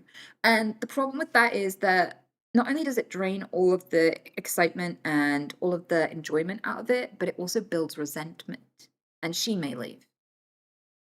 So I think, like, whatever happens, this mismatch of desire needs to be about finding ways for her to desire it more, or for you to be at peace with how much sex you're getting.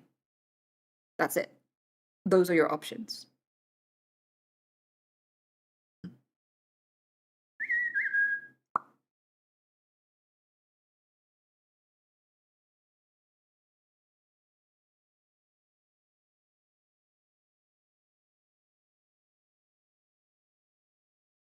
So what do you think is a normal slash average per month? There isn't one. That's like asking how many times is it normal to eat a burger for lunch? And it's like, depending on who you are, it could be really wildly different numbers. It could be every day for a builder who doesn't have a kitchen at their house right now because they're house sharing or whatever, right? And they're like, yeah, I get McDonald's every day. And that would be insane to a vegan. They'd be like, what the fuck? 0 times in my entire lifetime, right? And so with sex, like, some people are asexual, they don't like sex, they don't think about sex, they don't want sex. And they get in a relationship with another asexual person and they have no sex. And they are fully satisfied and really happy with their relationship, really look forward to coming home and doing whatever the fuck sexless relationship people do. Watching a movie together on the couch, you know, counting how many grains of rice there are in the fucking bag. I don't know what they do. Whatever they get up to. And there are other people who are hypersexual and have orgies like twice a week, as well as sex with their partner a couple of times a day. And that's totally fine and healthy too. And everything in between. I think there is like questionnaires where there's an average, and I think it's like, I think 2 to 3 times a week is good, like exceptionally good in a relationship compared to other people. But the problem with that comparison comes when most people are fucking miserable and settle for way less than they're actually happy with. So some people are putting out when they don't really want to, and they're like, go on, have at my holes. I just wanted a boyfriend. I'll let you do the things with my holes, and then we can cuddle after. I like the cuddle. And then there are other people who are just like having so much sex and aren't even happy with that. They're just doing it to prove something about themselves, right? How much people have sex doesn't necessarily correlate to how many times they're having an orgasm, or how many times they're happy with the session, or how many times they actually want to have sex. So it's not like a straight answer. I feel like the ideal amount of sex you're having in a relationship is as much as you desire, the both of you. Like, the more closely matched it is, the better. So if you both want 3 times a week and you're both getting 3 times a week, that's amazing. If one of you wants 7 times a week and the other wants like 2 times a week, that's really hard on both of you. That's really, really fucking hard.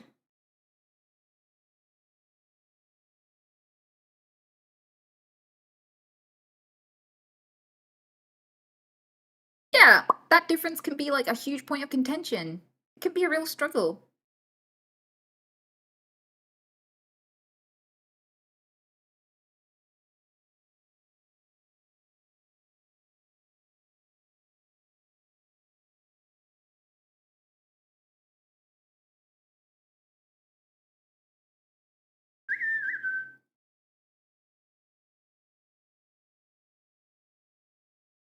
Isn't it just to balance energies like yin and yang? No, I don't think so.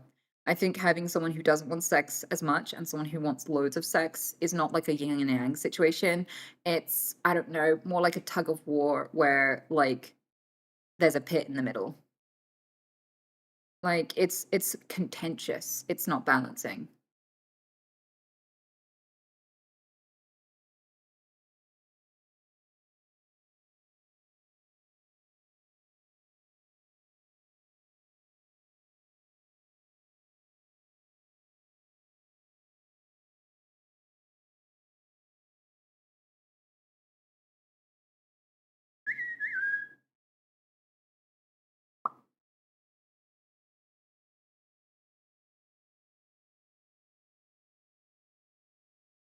In this kind of case, open relationship might be the solution. I don't know. I mean, I'd be reluctant to suggest that to people who never really desired that from the start. I think it's much harder to open the relationship when it started off monogamous than it is for 2 people who prefer open relationships to just start open. Because the story of what usually happens with an open relationship is the guy wants more sex than the girl is giving. So he asks if they can open their relationship after he already finds somebody at work hot. That's really, really common beginning to like fumbled open relationships. Like, it could be really healthy for 2 people if they both at the get-go go, we want an open relationship, and they start open and it was open the whole time. But like, what tends to happen is the guy's like, I want to open the relationship. I don't have anyone in mind, I swear. He totally has someone in mind. He goes and has his affair with permission. She's devastated at first because she wanted a loyal relationship, but she settles for this because she doesn't want to lose him. And then she goes on a dating website because she's like, well, I have permission to fuck around too. I'm going to go do that. And she is in way higher demand than him because she's a woman, and women are just in higher demand. It doesn't matter whether you're a hotter woman than your husband or not. Women are in way higher demand. So like, they get more options than men do. And so she sleeps around for a bit. He doesn't see her as desirable. That's why he opened the relationship in the first place, because he's kind of got bored of her. He doesn't imagine that anybody else would like her in that way. He doesn't realize that she's sleeping around. And the minute he realizes not only is she getting laid, but she's getting laid several times more than him, he feels angry, upset, wants to close the relationship again. And usually she says no at that point, because she's like, I'm having a whale of the time and you got to cheat. Like, you can't just have a problem with it now. What the fuck? And then they divorce. And that's such a common story. I know of like 18 Reddit posts at least that are this exact story. Crow Alternative, thank you so much. I hope you're doing amazing. Thanks for the raid. Hello. Am I giving help and advice? If I swear at you, I might not mean it because I do have Tourette's.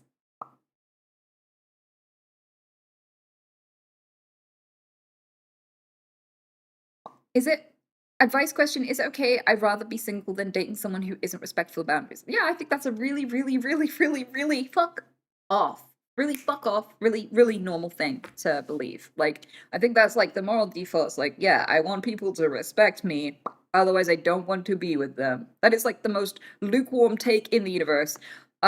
You have to be like on some sort of kink spectrum to be like, I need to be disrespected before I'll even consider it. You need to spit in your hand and smack me before I'll even consider dating you. Like, you need to at least have asked me for permission 6 times and ignored it every time and done what you want. Like, no one's gonna say that, right? Everyone's just gonna be like, yeah, I would prefer someone who respects my boundaries or nothing. That's so normal. As long as you have like normal boundaries. If your boundary is like, I need you to be earning like £7 million a year after tax, that's just a boundary of mine. You can't touch this until you're earning that much. That might be a little bit unreasonable, but usually boundaries are just like, hey, if I don't want to fuck you, we don't fuck. Like, hey, if I say if I consider kissing cheating, you don't kiss other people. We don't lie to each other. These sorts of things. Those are normal boundaries. Thank you for the warm welcome. Yeah, welcome, welcome, welcome. We're answering dick. We're answering like fuck off. What we answering, chat? People are just asking for my dick on my input on things.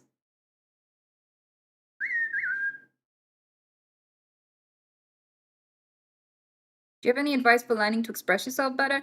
No, it's just it's how much you give a fuck. Like, if you find it difficult to just say your mind, maybe start talking to yourself a bit when you're at home alone, not maybe at the supermarket where people might notice and try to get you in a straitjacket or something. But like, if you're having trouble being eloquent, just talk to yourself for a bit, I think would be helpful. Just get used to saying exactly what you say and exactly what you mean. Because this is just how I'm talking to myself. This is just my inner monologue. I am very good at just confidently tipping my my brain out onto you, because I just don't care what you think of it, and that comes with time. Like, you give less and less of a fuck. I'm 36. I give so little of a fuck what people think now. So like, it's much easier to just tip my brain impulsively, and that means everything flows. It's a very flowy conversation when you don't double think. What's the saying? People say you should think twice. Bitch, I don't even think once. That's how you become eloquent. You don't even think once.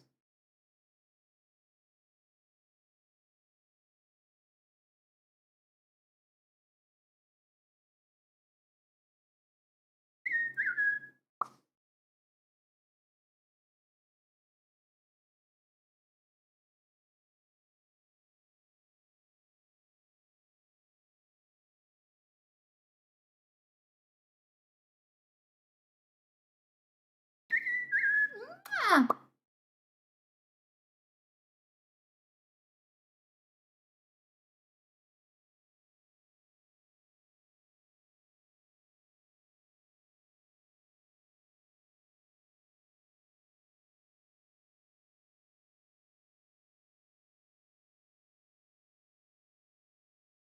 I had to become 55 before learning not to give a flying fuck. Honestly, I just want to take a moment to applaud you for knowing how to be here on Twitch commenting at 55. Fair fucking play. My mom was like 54. That's as old as she got to be, sadly, but like, she had no clue how any of this worked. She would need me to sit there and supervise and talk her through talking on Twitch chat. Otherwise, she would accidentally, I don't know, give bank details and accidentally get swatted by a terrorism specialist team or something. Like, accidentally list her house as a business, and just she would really struggle. Stoogie says, any advice on analysis paralysis, decision paralysis? Ever had that? Oh yeah, all the time. I have an avoidant personality to a certain degree. I mean, the thing is, I have a lot of things wrong with me, but I'm very good at pushing through things that are just huge blocks and had been for most of my life. So I had really severe OCD, and I still do, and thoughts still occur to me, they just don't influence my behavior. And I get decision paralysis, and I really struggle with decision paralysis.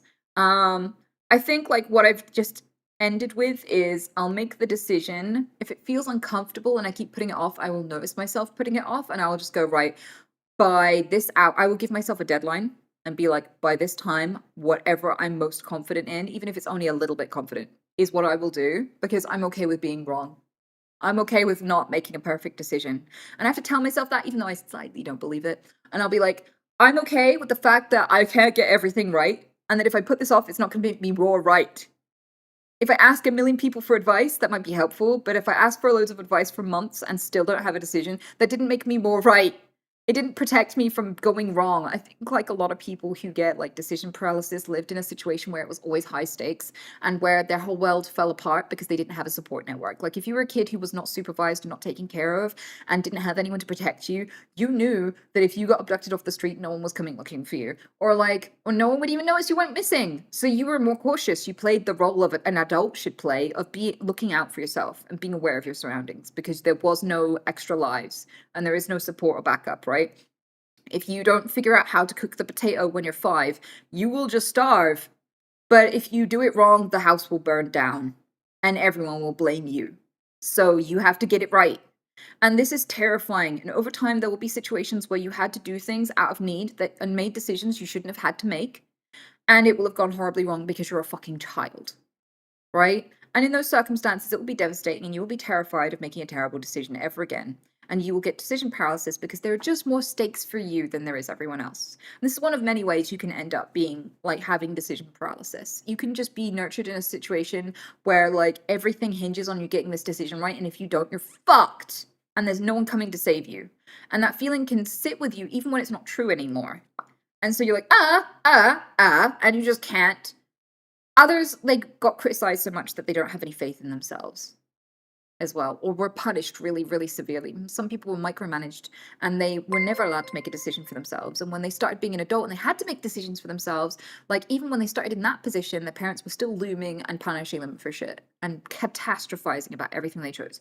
And so there are loads of ways to make someone who has decision paralysis, but the truth of the matter is that you just have to come to like the biggest thing for me was coming to terms with the fact that I can't make the right decision every time. I will be wrong sometimes, and that is okay, and I can handle it, and I am my support network now, and I built security for myself.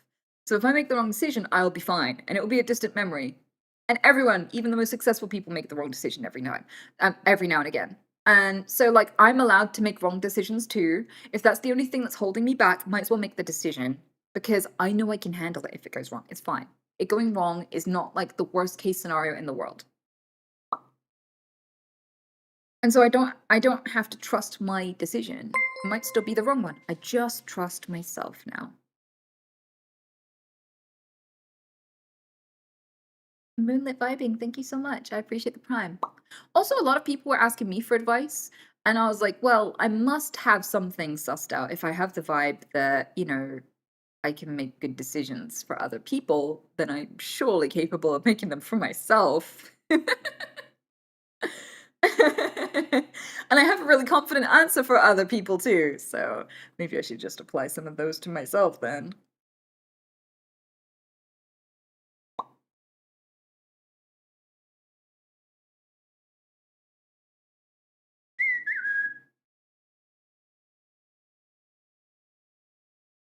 Little J the Mighty says, every time I eat fiber, it sends me to the toilet for long chunks of the day. Everybody says incorporate it into your diet slowly, but it's too tasty to just eat a tiny portion of. How do I break out of this endless cycle? I would say that is not normal, and you should tell a doctor about this, because there are different types of reaction. That is not a normal reaction to fiber. So like to put this in perspective, everyone's different, but I eat nothing but fibrous foods and I only poop like once a day, sometimes once every other day. And that's regular for me. That's totally normal for me and I have really pristine happy poops. No issues, right? So like if the thing you're supposed to be eating a lot of is making you into a poop fountain, you need to tell a doctor because sometimes that's an intolerance. You might not even have an allergy, you might have an intolerance. Also, there are things like there's loads of conditions like MCAS, for example. One of the things that's really common with MCAS, which is like mast cell activation syndrome, is that like you can have suddenly start having reactions to a certain food, and it will just give you really severe like poops for the rest of the day, and then you'll have that problem for a few months, and then all of a sudden it will go away, and you can eat that food all of a sudden, and you're fine. And that's like a symptom. But like, ask yourself, do you have something up with you that in medieval times would be a death sentence? Because if so, you should probably see a doctor. And if you couldn't eat fiber in the medieval times, you would die. There are not a lot of options as a medieval peasant. So it's a really good measure. Like if all of your ancestors could not live with this, there's a good chance that something has gone wrong.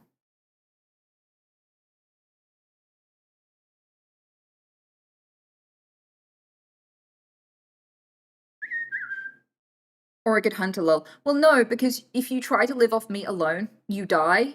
You get things like scurvy, vitamin C deficiency, things like this, but also I think it's called like rabbit starvation or something.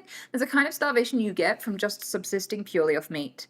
So like no medieval peasant could become a poop fountain at the mere whiff of fiber.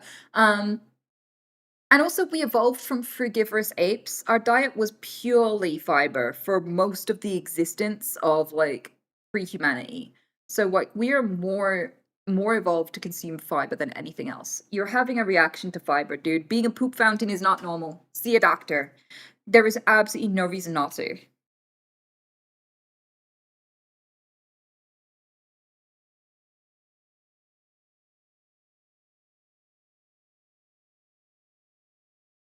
Get colon checked. Exactly, especially I don't mean to scare you, but loads of people are getting colon cancer in their 30s. That is a new phenomenon that is happening incredibly often for mystery reasons that we have not isolated yet. So if you are having poop-specific symptoms, go check them with a doctor, especially if they're not going away on their own and it's persistent.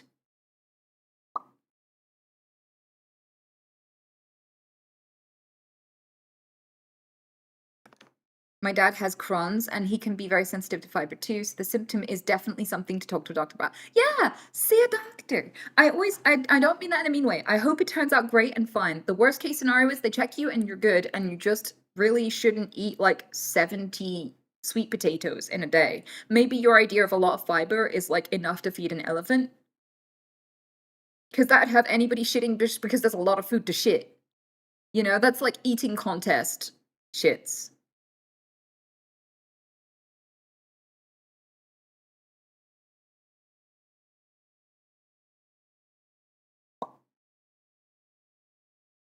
I'm terribly sad. I got prescribed ADHD medicine since I was 11. I became addicted to the drugs and then psychotic. I'm so sorry that happened to you. I'm guessing, have you spoken to a doctor about this? Because I'm guessing that you probably have and they're being useless.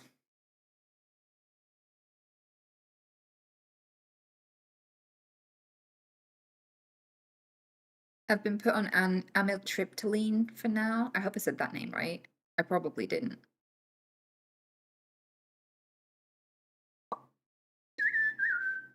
Well, I wish I had the skills to help you with that, but I'm a responsible streamer.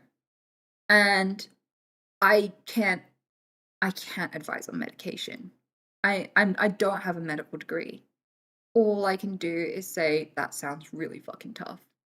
But like I try to be a decent person wherever possible, and I don't think it'd be decent of me to give you any advice on that.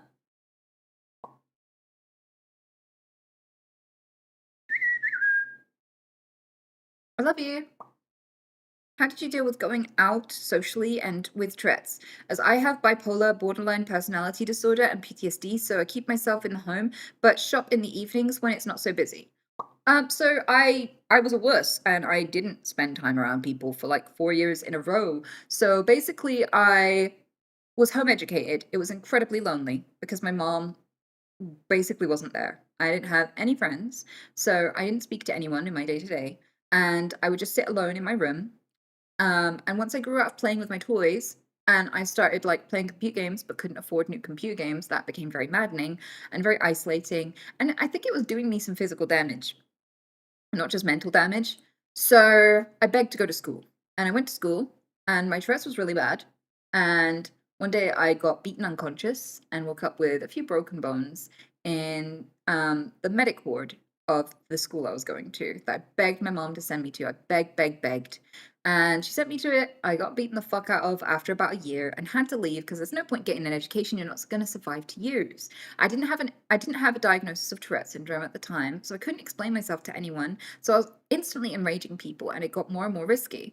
I tried to stick to my paper round, and I had more time for my paper round, so I was making fucking bank. Like that was the one upside is um I had time to do multiple routes because I didn't have school. So I did multiple evening and morning routes. And like all the old people loved me and were really nice to me and would give me Christmas bonuses and stuff, which was really sweet.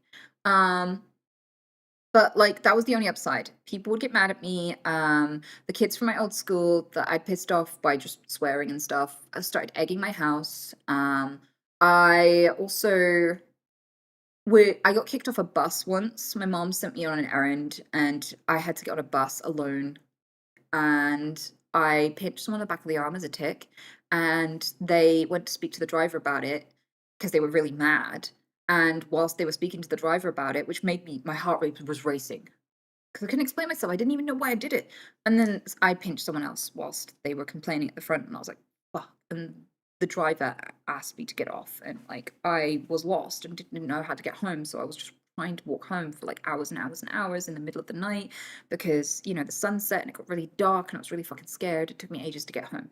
And so I stopped being able to take buses, and progressively I just had more and more consequences for leaving the house, so I just stopped. And I got really scared of leaving the house, and for 4 years I didn't leave the house, and I didn't speak to anyone, and I didn't have any friends, and my life was just complete isolation. And I had learned to be ashamed of my condition before I even knew what it was. And I was terrified of people, but also just terrified of hurting them or upsetting them. And what I learned while I was alone again was that my life wasn't worth living and it wasn't going anywhere. And I was going to spend my whole life just absolutely screwed over with no money, no job, no nothing if I let myself be terrified of people for the rest of my life. And I said, like, at least if I have friends and a life and goals and a job, then my life will have ups and downs. But if I go and stay here, my life will flatline at best and just keep going down from here at worst. So I can either commit to letting my life be ruined, or I can get out there. And sometimes it will be scary, and sometimes it will suck, but there will be good experiences waiting for me there, whereas there just aren't any good experiences waiting for me here in my house. And so I made that choice, and it was scary, and it sucked. And it sucked for a few years. It didn't get immediately better. I was just outside and afraid. And not necessarily any happier, because in order to be happy in this world, it takes skill. So I had to develop the skill to create a life worth living. And that took time and determination. And that was hard and horrible. And it hurt. But it was so much better to go through that and learn from that than it was to just stay at home and hide.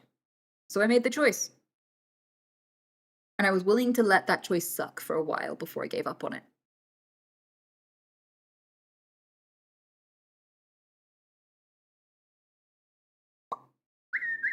What did an average day look like for 4 years in isolation? I would get up. My mom would be spending a lot of time either sleeping or just locked in her room. So she would leave a list for me. I wouldn't really see her much, and it would be things like clean the dishes, clean out the rabbits, just things like that, and mainly tidying the house and things. And I would get up, and we didn't have a lot of TV channels that were available because my mom was not paying a TV license. So we had a TV, and in my later teens, we had a TV. We kind of gave up on them because I made 8 of them break, but that's a different story. But like we got like 2, maybe 3.5 channels. Some channels were like fuzzy, but you could barely just about see them and mostly just hear them in the in-betweens. So I watched a lot of Star Trek. There was a channel, I don't know what channel it was, but it just had a fuck ton of Star Trek on it. So I'd quite often watch Star Trek, and I had some computer games on my PS2, I believe it was, and I had played them over and over again so much that I'd aced all of them and knew all of the words by heart. So I was incredibly bored of them. But I'd play them anyway because there wasn't anything else to do. Very occasionally, my mom would go to a charity shop and she would buy books, and sometimes I would read the books. But my mom's taste in books was kind of fucked up and not really my taste. And a lot of like, even the normal tame ones were just like vampire romance novels and stuff, which I just did not give a shit about vampire dick. So that got old. I did try drawing a lot. Drawing a lot became a thing. Listening to music and taking care of my animals was most of my day. I also had an eating disorder, so you'd think food would break up the day, but I was living off like half a cup of tomato soup, like instant tomato soup a day. So I was very tired. Spent a lot of it sleeping.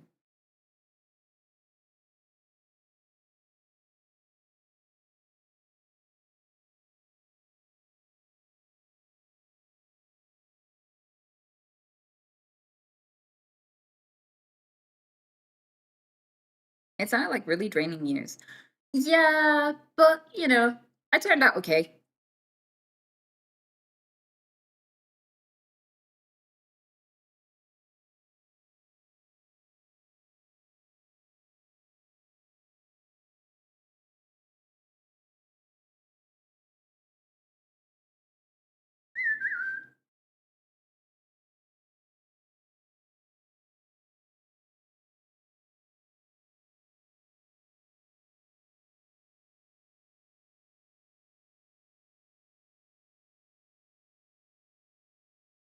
Okay, I don't know what you tried to send me. Oh, okay. Sometimes they try to send me an image and it's just a blank square, but it got there. Gangster's wife said, there's this guy I like, but he's 18 and I'm 21, and I don't know if that's okay. I already know that I'm a girl who wants friendship before getting with anyone, so I'm trying not to think about this too much yet, but I think about him a lot. I'm also bad at starting combos, so pursuing a friendship is going slowly. To add to the confusion, I just came from crushing on this guy I liked a lot, but he's with another girl now, so I'm wondering, is this just a rebound crush? Please look up what limerence means. Maybe go look up what limerence means. Limerence with a CE at the end. Limerence. Not necessarily because you are experiencing limerence, but just in case you can relate to it.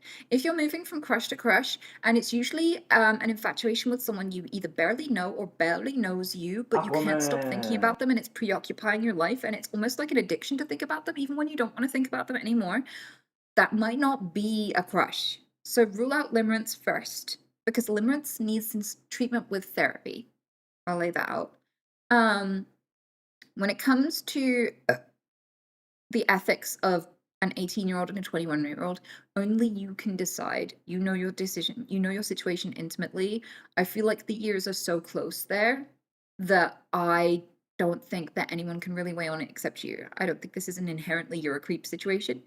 Because you are a similar age, I'd say. But like, if you don't feel good about it, you don't have to pursue this. It's entirely your choice. You can totally just go for someone you don't feel weird and icky about. It's like, that's fine. But I think it's okay to be attracted to someone and to take things slow. I don't really have any advice for you. It sounds like, you're allowed to be attracted to someone and slowly get to know them. That's okay. That's absolutely fine. Like, I just wish you luck and hope it goes well. Absolutely. But if you are like, I keep repeatedly falling in love with people and becoming obsessed with them one after the other back to back and, it not working out very well, please research limerence. But if it's not limerence and you don't relate to that, then all I have to say is good luck. Have fun. Hope it turns out well.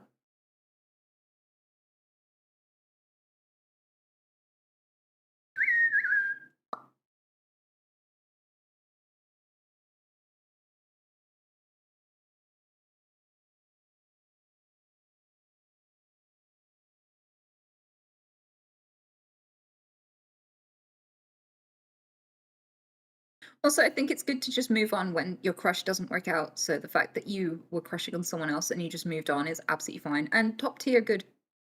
It'd be worse if you were still obsessed with the guy who got with someone else. Honestly. Don't you think? Um, Icarian Justicular? I think your name is Justicular. What's the best advice you can give someone who deals with someone who has an eating disorder or self-harm? She hasn't done it in a month, but she still wants to. I'd say, like, in that situation, it's not your battle to fix them, but you can support them if they want it. So, like, I'm not going to give you this advice and say, do XYZ, because they may not want you to. And at the end of the day, it's their journey. They can heal in their own time. It's their body. It's not just their body to use, it's also their body to abuse. I know that's a weird thing to say, but like if someone overeats or undereats, that's entirely their choice. How much someone eats and their reasons are entirely theirs, and their personal development is entirely their choice, and they own that. I'm not saying you don't have to care about people and you can just leave them to it when they need help. I'm just saying that if someone isn't asking for help, you cannot force help on them because it's their life to live, but it's also their life to fuck up. Sometimes our lessons are just as important as our wins. So, like, sometimes the most important thing that is most influential on you as a person, for the better, is the good judgment you got from bad judgment. So, people have to be truly free to fuck their own lives up as much as they are free to do good things. Absolutely. So, if she hasn't said, hey, I'm really struggling and I don't know how to get past this, can you help me? Forcing help on her isn't actually good, it is just control. You don't get to decide what different issues people have. Some people smoke and that's their vice, and they fix it in their own time or never, it's their choice. They get to weigh up how much they want to damage their body, what they want to enjoy, and why. That's just their choice. Even if you don't like it, even if it makes you uncomfortable, even if you don't approve. So the best thing you can do is say, I notice that you're struggling. Do you want help? Because I am here for you and I'm willing to provide any help you want. And the second question, if she says, yes, I do want help, I am struggling, go, what do you need from me? Because I will be there. I will happily help you. And if they don't know, then I feel like doing some research and coming back to them would be my port of call. So if they said, yes, I would love help, but I don't know what to do, that doesn't instantly make you an expert on the issue, but if you want to help, I would just go research it. I would just read papers on self-harm and recovery from self-harm. I would listen to YouTube videos from people and their journeys out of it. I would, watch content made by people who broke out of their eating disorders. I would read research, peer-reviewed research on and studies on like eating disorders, and I would collate the data, take some notes, and come back to them and go, hey, you said you wanted help with this thing. I researched it, and here's what I found. And I don't know if any of this is helpful to you, but starting, like, if I was in your position, I would look at X, Y, and Z. They look like really promising. Do you think you want to try those things? And maybe that looks like a clinic you can drive them to if they wanted to go. Or maybe it looks like a technique and a study that you can show them a link to a video on and be like, this really worked for this person. Maybe you'll watch this video and it will help you, and maybe you'll want to try their approach. Those sorts of things. I feel like that would be the most respectful way. But if they say, I don't really want to discuss it and I don't want your help, then you fuck off and you never talk about it again and you leave it alone. And you say, it's not my issue, it's not my business.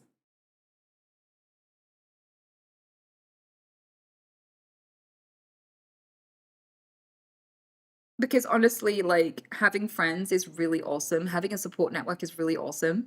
But not if they're constantly bringing up this really awkward thing you do not want to discuss.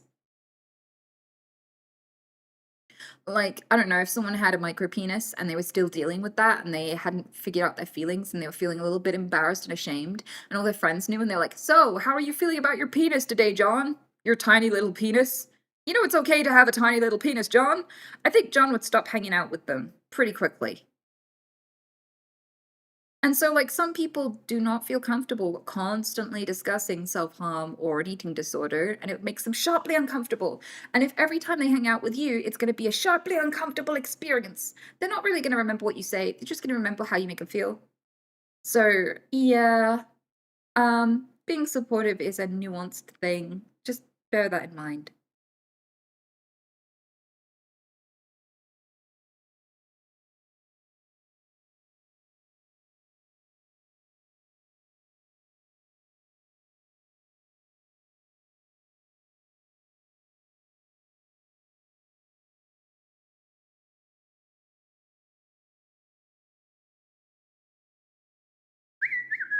My granddad passed away recently. How do you deal with loss, and what are your thoughts on viewing somebody who has passed away at the Chapel of Rest? So, I feel like you don't have to go see them and their remains if it won't help you. Okay? I don't think Granddad's ghost is stood next to his remains, just like, witness me, look at my corpse. I feel like what that whole thing is for is when it's helpful to you. Is if you haven't seen them in forever, or like seeing them one more time means a lot to you. Like you can't imagine never seeing them again, and this is your chance to see them once more. Like some people, that's really helpful and useful, and they really want to do it. And the idea of them being buried and you never seeing them again and never saying goodbye really hurts. But for some people, the idea of staring at a dead version of their loved one is horrifying, and they don't want to see that, and that's not the last memory of them that they want to have. Both are fucking fine. I don't think that like there is a set way where you have to do one or the other. It's like whatever's beneficial to you. Because at the point that your like relative dies, everything, the funeral, the way that they're cremated or buried, like everything that's said at the funeral, just the Chapel of Rest, all of it is not done for them. It's done for the people who've left them behind, like who've been left behind.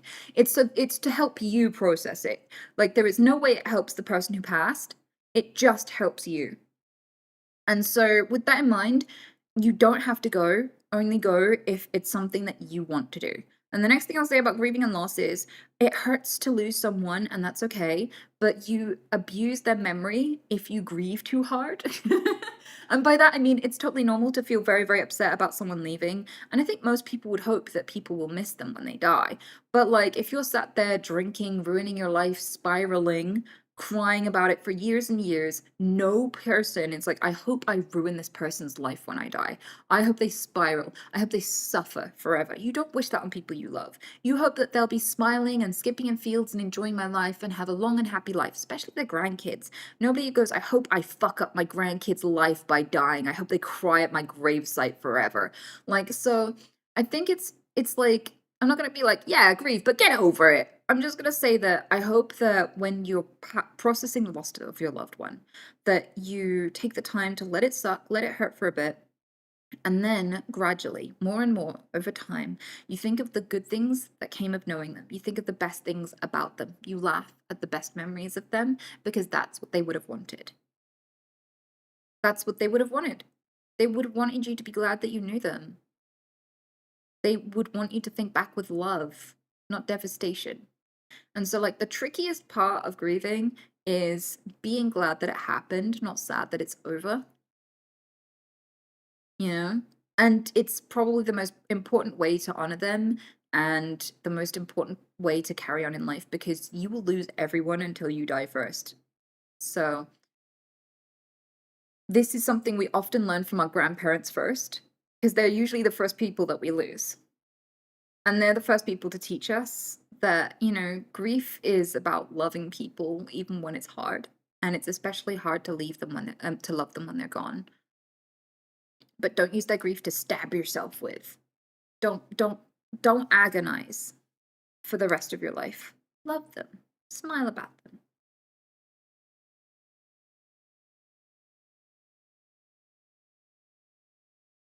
Grieving is love in disguise. Yeah, it's unexpressed love. Grief is when you have love that has nowhere to go, because they're not there anymore. That's what grief is. Grief is unexpressed love.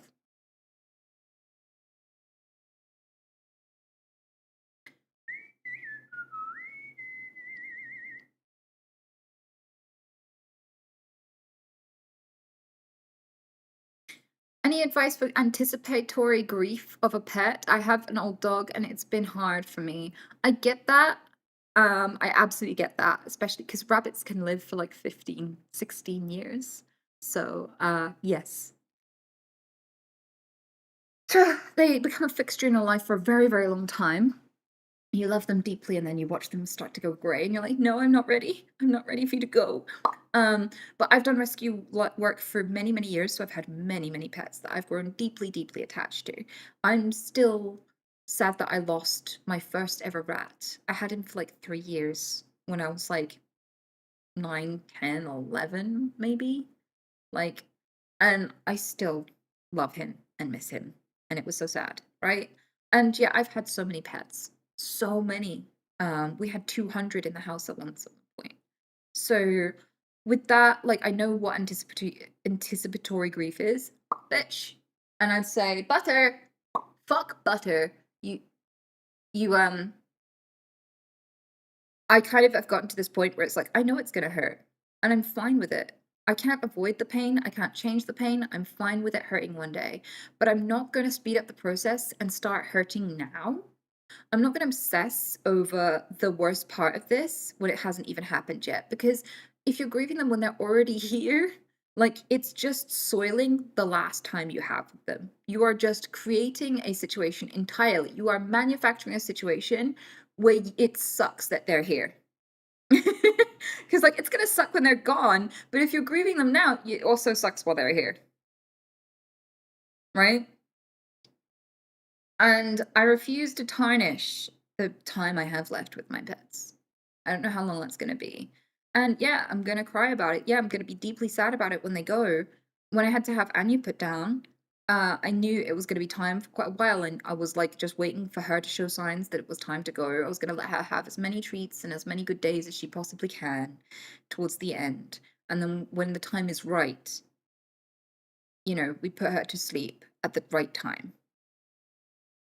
And yeah, I feel like it sucked and I was sad, but I still loved every minute I got to sit with her and love her. I cherished like as it was running out, like it made those last days all the more precious because I knew I wasn't going to have very many more. It didn't make them worse, it made them more precious.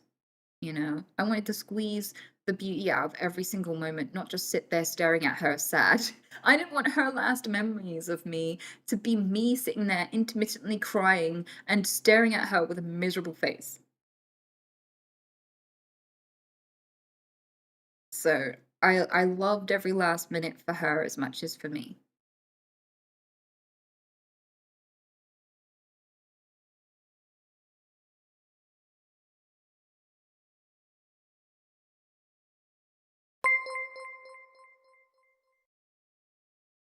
And Jamie, thank you so much. I probably butchered your name, but I appreciate it. God, there are so many new people. Moonlit Vibing and Lucas Rocco, thank you as well. I appreciate the new subs. Luca Rocco says, Hello, Anita. I want to quit my job, but I'm so scared. I don't know what to do if I leave it, but I can't take it anymore. Any suggest? Yes, build security. So this doesn't have to be a life-ruining decision. So for me, like I started streaming and I also had a business. And for a couple of years whilst I was streaming, I was incredibly busy because I was also doing loads of charity work, caring for my mom, working on my online business, and streaming. So that my days were very full. I got barely any sleep. I was run fucking ragged.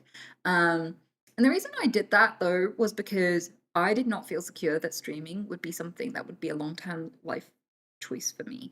I dabbled in it a little bit whilst, in my free time, and it grew. And I let go of my old job when I had a new ship to jump to. Because I loved my old job. I had no other reason to jump ship other than you guys are paying me more. Like it was costing me to go to work rather than stay at home playing video games. So I'm just gonna lay out there. It made no sense to work at my other job anymore. So with that, like I didn't have to make this massive leap of faith where it's like I can't take my job anymore. I'm gonna leave and just jump into nothingness and hope I land somewhere good.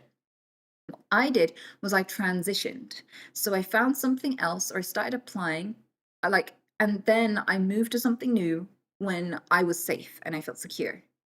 And once I felt secure in streaming and it had been going on for quite a while and nobody was leaving, I made the full jump. And I left the door open with my previous job. So what I did was I moved all of the stock from that shop into my house.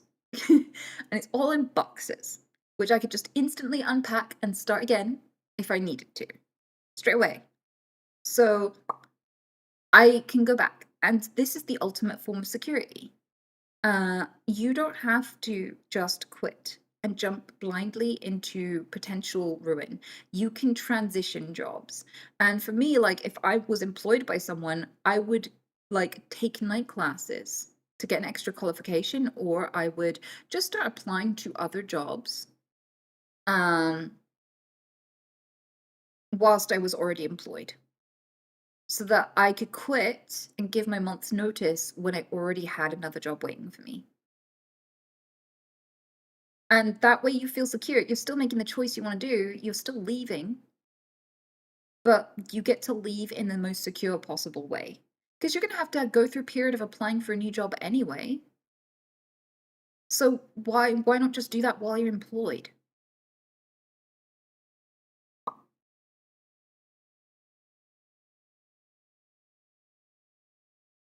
So is it a good idea to leave the door open to return? Yeah, absolutely. I think so, even with a job you fucking hate. Because then you have backup and you're not going to be homeless if this job doesn't work out. So even though you hate the job, be nice to everyone. Buy them a few cookies and donuts or whatever. Kiss ass, whatever you have to do. And then when you leave and you're really highly valued and people really love that you're here and, had become really reliant on you and you're like, hey, I'm giving my 1 month's notice, I'm leaving. They may offer you a raise to keep you. And if they don't, at least you'll be on such good terms that if you say like, I don't know how this is going to work out, but like hopefully it goes well. And if there's like if you just say something like that, there's a very big likelihood that they'll just be like, well, you can always come back. Like, I know a lot of people who are highly competent who, when they leave their jobs, the people, everyone's grown so accustomed to them and how much work they put in. They're like, oh, fuck, you're going? Oh, what are we going to do without you? You can always come back if you want. And, like, they'll come in and, like, pass by and they'll be like, you're coming back? Are you coming back yet? You could come back at any time you want, And they're like, oh, no, I was just in the area. So, like, if you just put in the extra work for the last few months that you're there, that can sometimes just naturally leave the door open. Yes, that's what happened to me at almost every job. Amazing. See, that's actually such a green flag, Juice. Well done.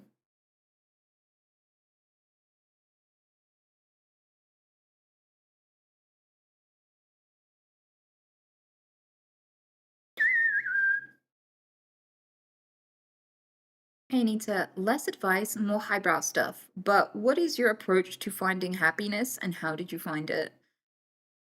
For me, there was a lot of death, a lot of destruction in my happiness.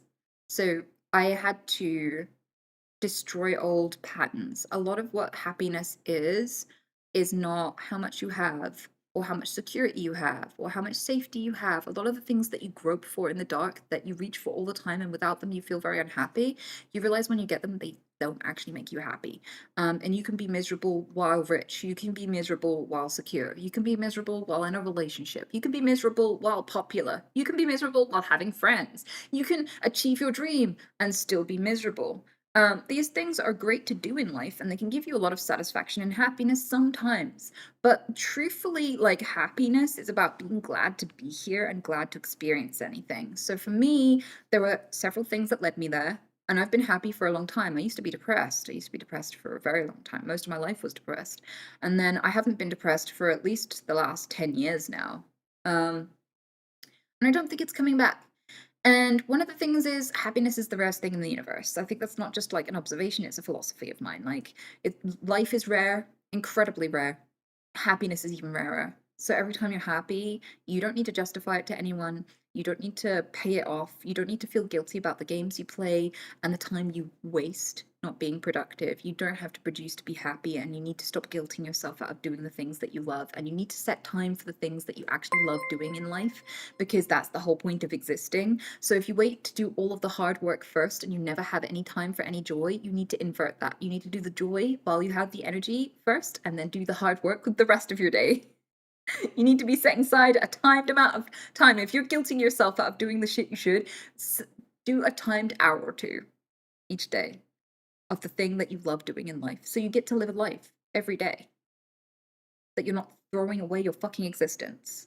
The other thing is that I kind of feel like I was ruining my own happiness by putting a lot more undue pressure on me than is real.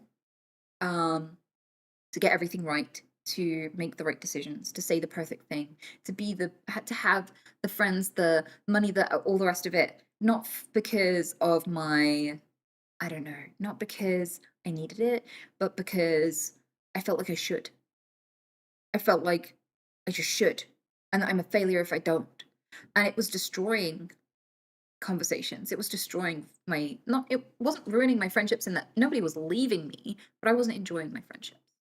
So that's a kind of destruction. Even though they were still there, I wasn't having fun. I wasn't looking forward to it. I was going because I should. I wasn't enjoying it. That sort of thing. It was sapping everything to not come to the right philosophy. But I feel like the other part of it is I had to enjoy suffering. And I don't like suffering, but I had to know that to feel fear is a privilege. To feel sad is a privilege. To ache is a privilege. To lose things is a privilege.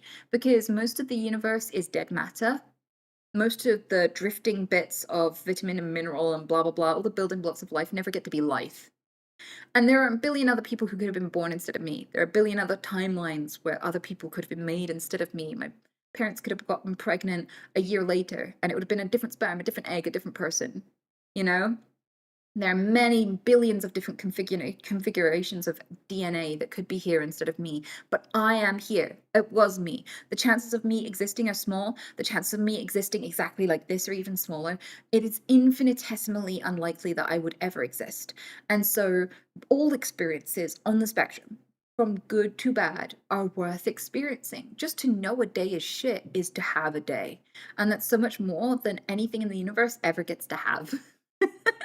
So I had to, like, there was a part of me that not only, um, realized how rare happiness is, but like also to realize how rare suffering is.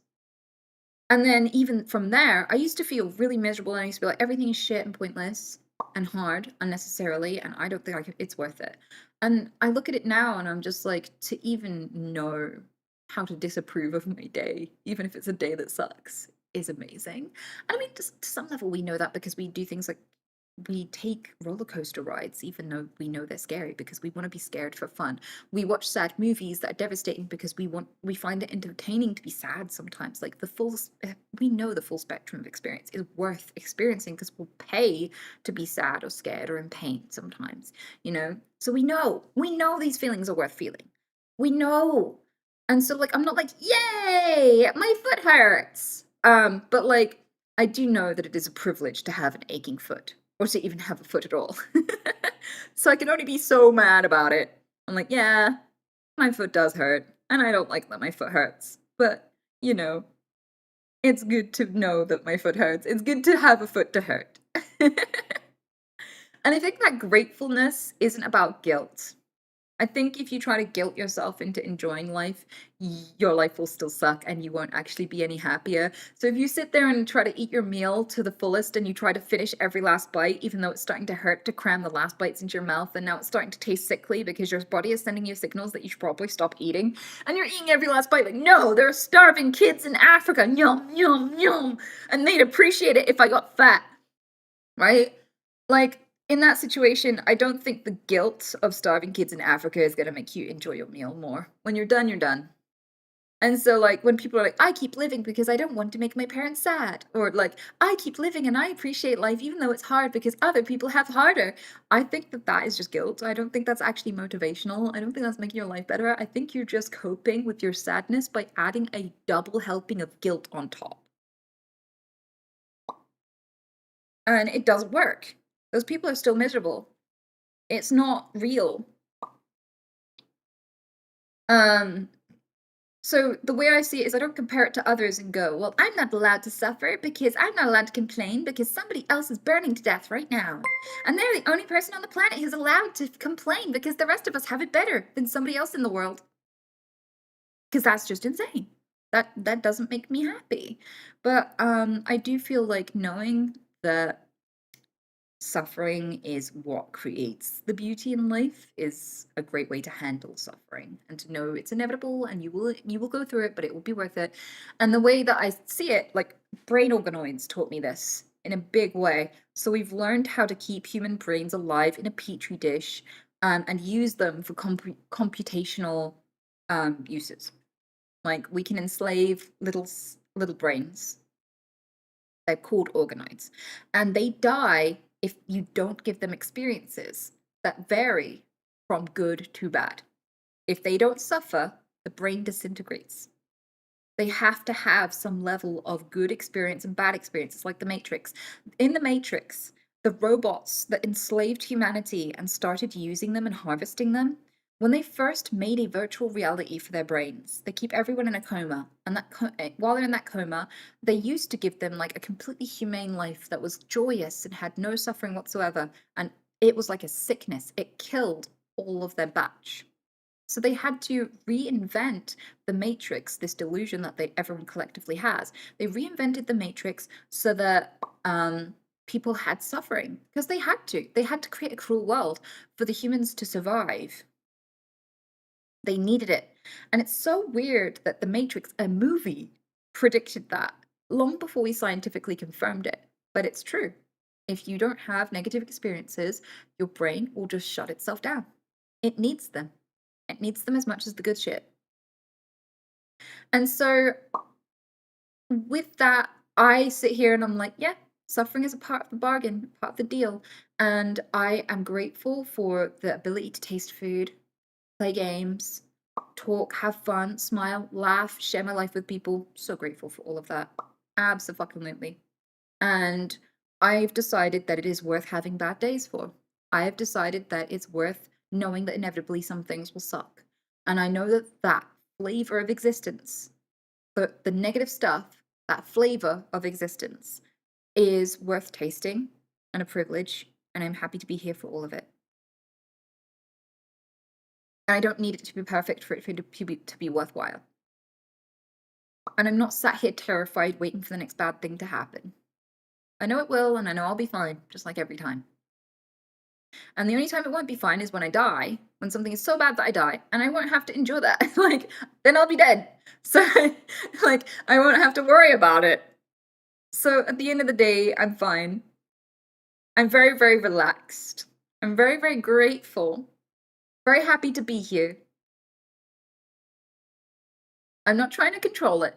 I'm not trying to organize it. I don't need to know what happens next. I can be pleasantly surprised. And this has made me immensely relaxed. I also need to be on easy mode at all times. I do pick the easiest option a lot. I think as I've gotten lazier, my life has gone exponentially better. And to be honest, streaming was the lazy option. I'll let you know that. Like, I had a lot of goals for my last job and I was excited to achieve them, but this generated less stress. It was less difficult. My weekly commute, my daily commute, is my bedroom to my living room. And I can do what I want, and I can be as late as I want because no one's waiting for me. Well, you are, but that's your choice. Like, I don't make you wait for me. Like, I'm not meant to open a shop or anything. Everything is under my control. And I feel like picking the easiest option can be so important.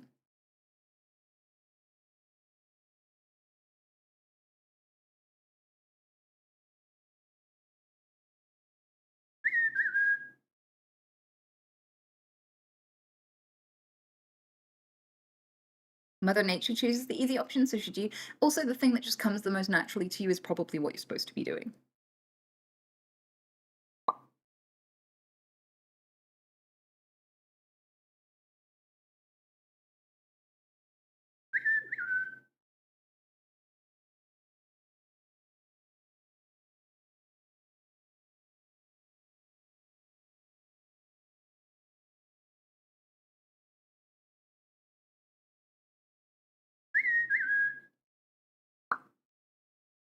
Could have been born 1,000 years ago, but you're born today with all of us.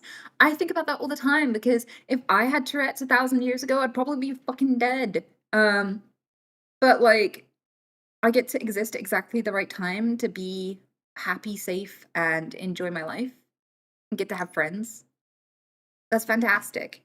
I think there are just lots of things that people don't realize are amazing about this time. People like, if you could be born at any time, when would you pick? It's like only sane people. All the sane people pick now. All the sane people pick now. Because everything you could have had back then, you can have now, just without the cholera, without the plague, without, having to have 10 kids because only 1.5 of them will survive. You know? Even in the 60s.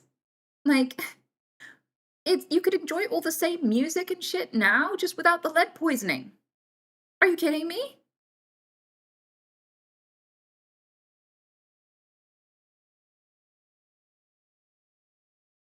You would love the 60s for like maybe a day. And then the first time you take a shit and you have to actually focus on what's happening because you can't scroll your phone, then you'll realize, no, I can listen to 60s music in modern times, thank you.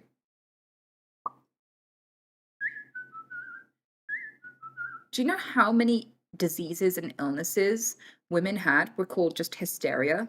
Like most of them.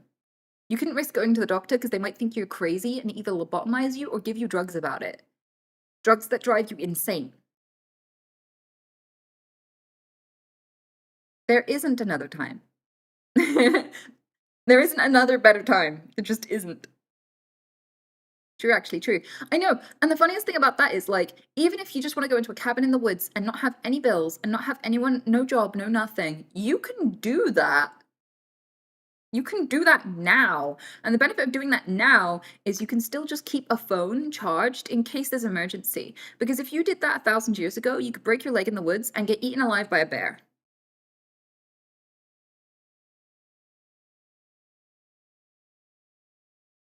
You could just do that now, but with also healthcare.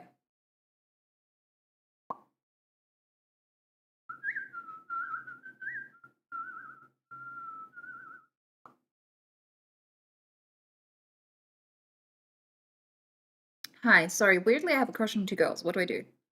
Well, the best case scenario is they're into each other too, if you know what I'm saying. Like, there are more people out there who are, poly, bi. There might be a way to figure this out. Learn about them.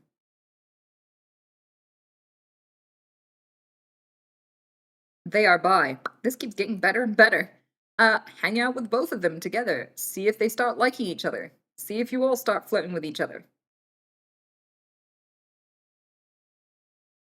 The only risk is, if they are two girls that are bi and you are the only dude, you might be the worst option in the table. Just know that if they are monogamous people, there is also a chance that you just get cucked here.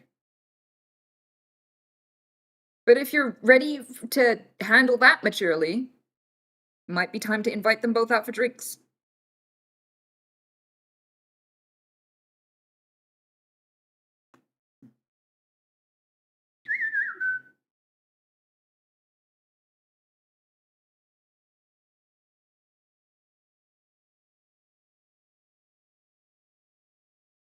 Nah, I'm not mature.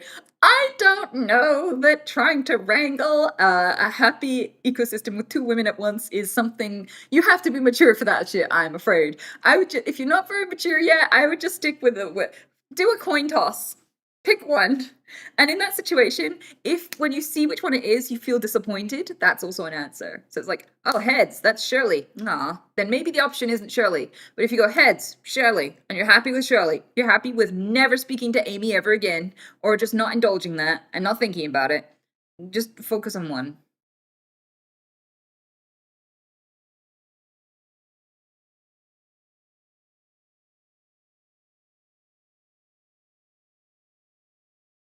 And then, if it doesn't work out, at least you have options.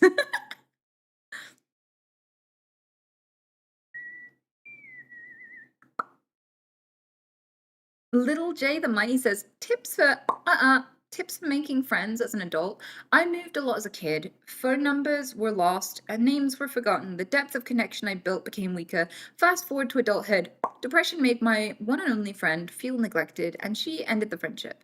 I chose to not make friends for the next 4 years. I'm not even sure I want friends right now, but I want people to keep accountable with, to celebrate each other's success with, to go out with, and see the world with. I'm going to say, like, depression can cause a thing that I've forgotten the name of, where you develop an aversion to physical touch.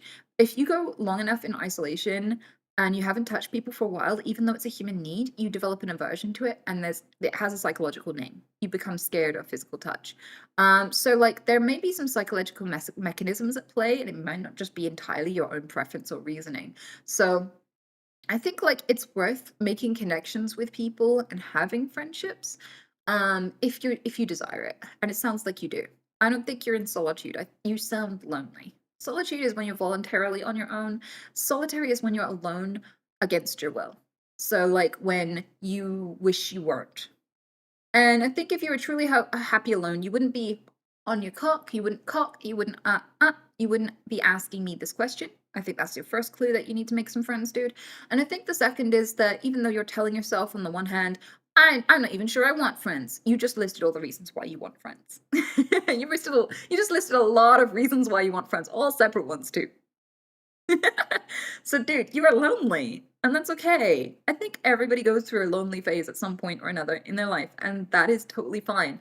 Sometimes it's scary to get out there when you feel like you have low social skills, and it feels difficult and challenging. For me, it felt like everyone knew a language that I didn't, and I just didn't know where I sat because I couldn't read anyone's body language, and I didn't know what anyone exchanging glances meant or what anything meant, and it freaked me out, and I felt very lost, and I was very vulnerable, and I just had to fumble it. I just had to be socially awkward around people anyway, even though it was scary.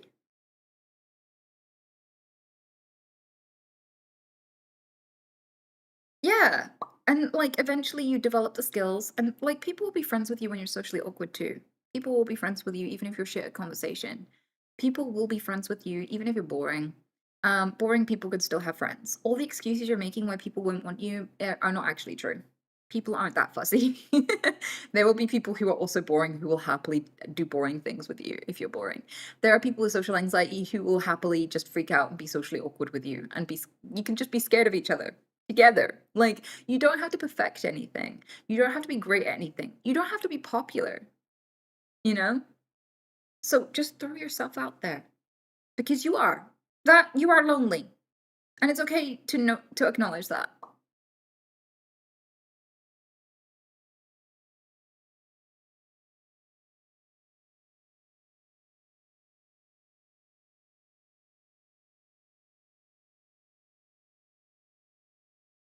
You have to love and befriend yourself. Oh yeah, I feel like if you date yourself, if you go take yourself to the cinema, if you go for a walk at the beach, if you do things alone for a bit and enjoy them, if you're able to entertain yourself, make yourself laugh and enjoy your life, right?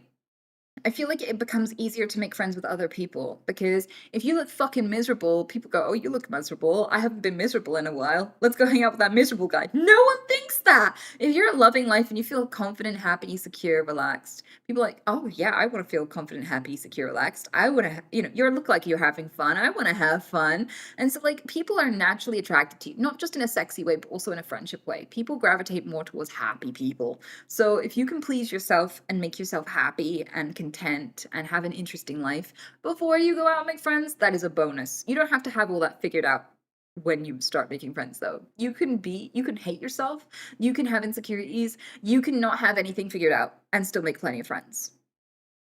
Absolutely.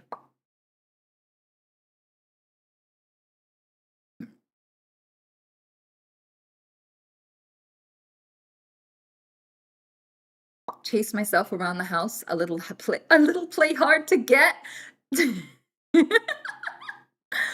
like it horse like dog. You sound fun. Just never explain that to anybody in person, and you should be alright.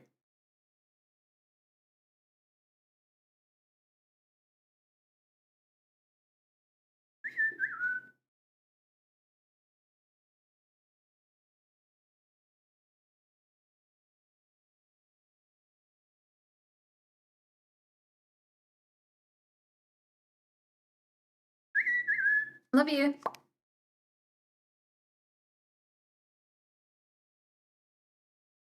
I do know how to please myself. Good. It's a good place to start. Can you tell us how you came up with Sweet Anita? Well, I just wanted it to be memorable, and that kind of rhymed, so it went. But Anita is the name of my aunt who did not conform to social norms whatsoever, and she did not give a shit about the consequences. She was just going to do what she wanted in life and not be pressured to do anything she didn't want to do in life. And I found that quite inspirational, and I kind of needed to do that to be on Twitch because I knew that I couldn't follow TOS because of my Tourette syndrome. So I thought I'm gonna get banned, so but I'm gonna do it anyway because fuck it. And that felt like a very Anita thing to do.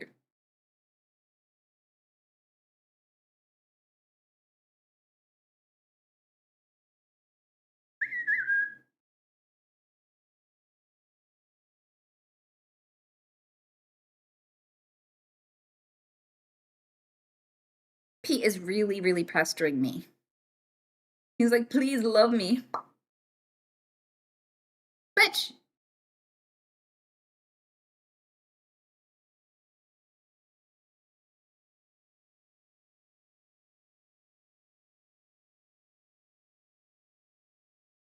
Yes!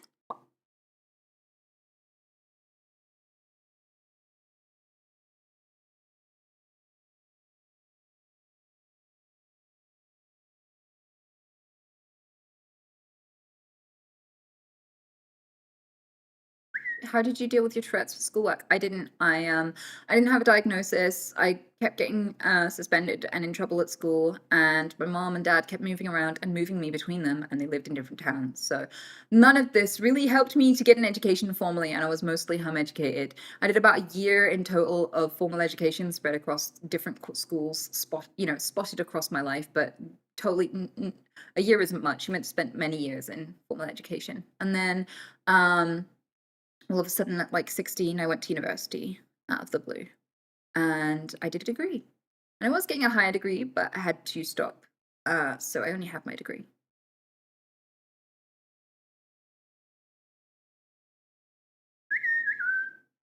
Hi.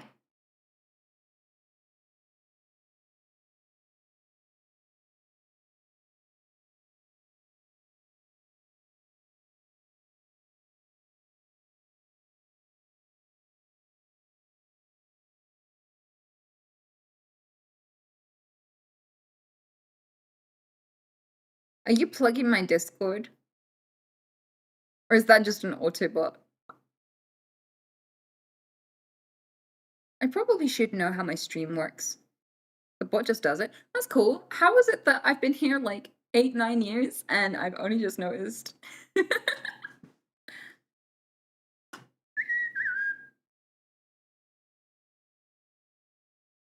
Oh, it's just a necklace. I don't have any tattoos. I almost got a tattoo in Vegas.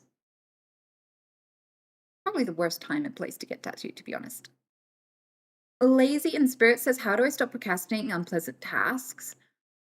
I create the path of least resistance. I make really hard things as easy as possible or make them desirable.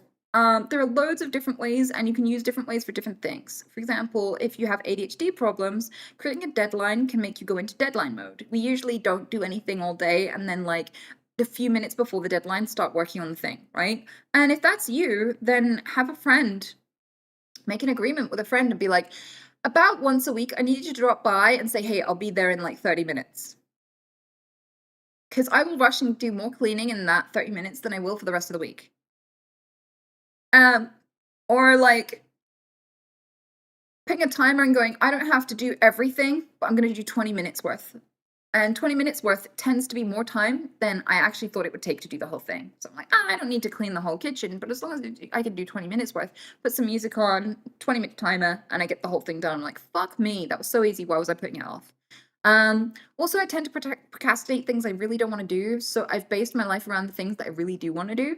And I've tried to outsource as much of the stuff I don't want to do as possible.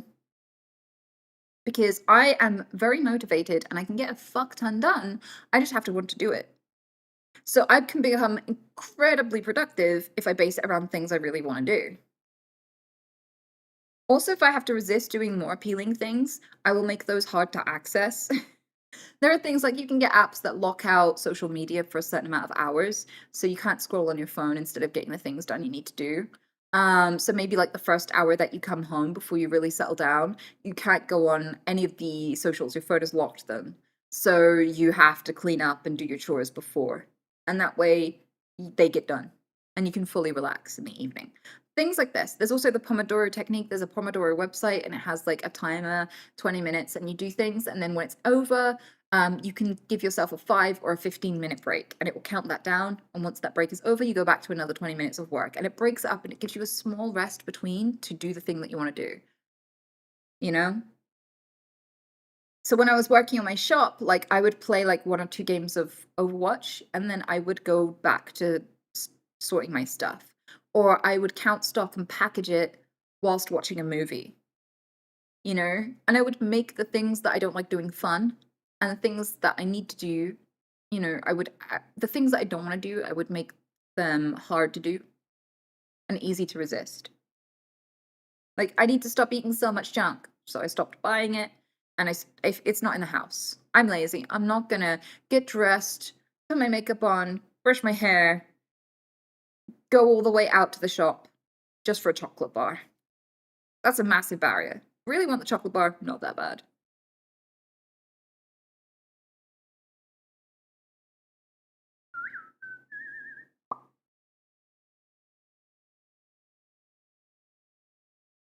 Also, I make forgiving lists. So I used to make really big lists and feel really unproductive because I wouldn't get it all done in the day. And I was like, nobody could ever get this much done in a day. So I give myself 6 major things to do. Everything else is a bonus if I feel like it.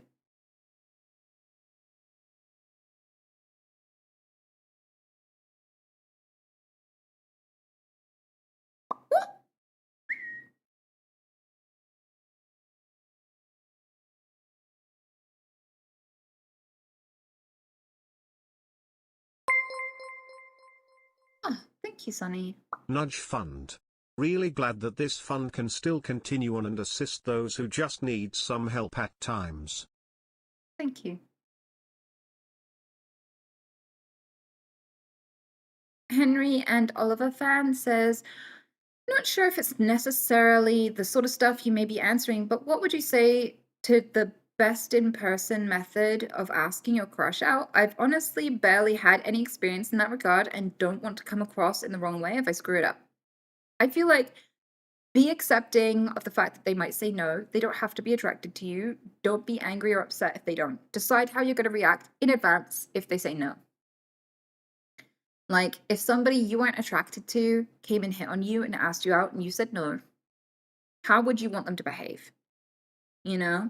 Because, like, when I was at school, I said no to a guy and he said, well, life's a bitch and so are you. And he ran away and then, like, literally ran to his friend group who was, like, further up the hill.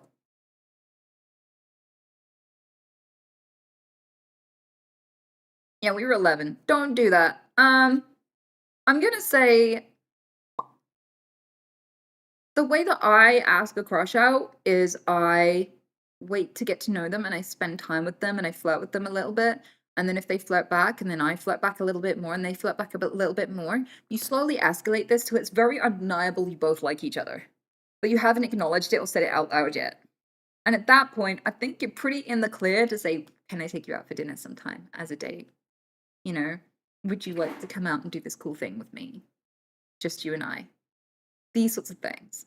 And that's how you get certainty. People flirt for certainty because if someone doesn't flirt back, then you know that it's a no and you don't need to ask them out and put them on the spot. People only put other people on the spot when it's a bit more casual and you barely know them. Like, people ask people out on a date, for example, when they don't know somebody, when it's like, I just find someone really hot at this coffee shop. And they don't know me, but I would like to get to know them better, so I'm gonna give them the chance and I'm gonna go give them my number, right? But, like, if you know this person and spend a lot of time with them, flirt first for certainty. If you don't want to put yourself out there and put them in an awkward position because they don't like you back, you avoid all of that by flirting. That's what flirting's for. It's when you make micro adjustments that escalate slowly in an alternating manner that are slightly more and more romantic.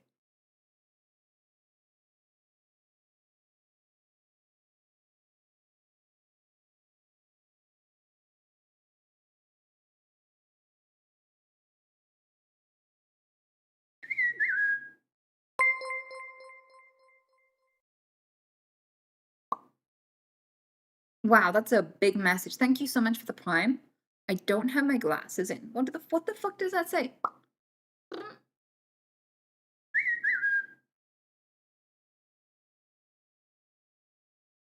My current job is great. I get. Oh, are you doing it for me? No. Yes. My current job is great. I get to talk to people all day. I have a great team who is fun together. I was on track to become a national director when the trip to launch the office went from postponed to cancelled with no notice. Central staff have furloughed, and my boss, who ran the whole campaign, recommended finding another job. I got an offer at the same time as my current job. Oh, at the same time, my current job said that they secured funding to keep things going. Now I'm stuck. Do I stay the course and risk job security elsewhere. Mr. Lucky Lund, thank you so much for the prime. I appreciate it. Bitch, I'm gonna say, if you're really, really happy where you are, there is absolutely no reason to leave, unless you think that they're just gonna switch up on you all of a sudden. If they don't know that you're leaving, like if they don't know that you found a job already, that's less risky. But if they do know that you found another job, that might be bullshit they're saying just to keep you around while it's convenient and while they can, even though they have no intention of keeping you fully long term. So just be careful. But yeah, like if you love where you are and have no reason to change, it's actually worse to screw your workmates over and then move your whole life and readjust to somewhere new, than it is to just say, actually, never mind, to somewhere that hasn't even employed you yet.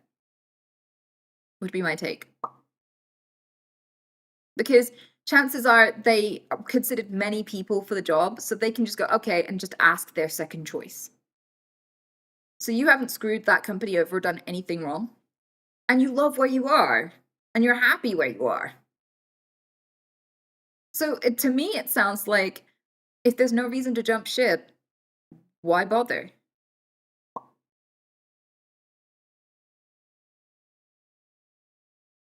That's my take. If it ain't broke, don't fix it. Bitch!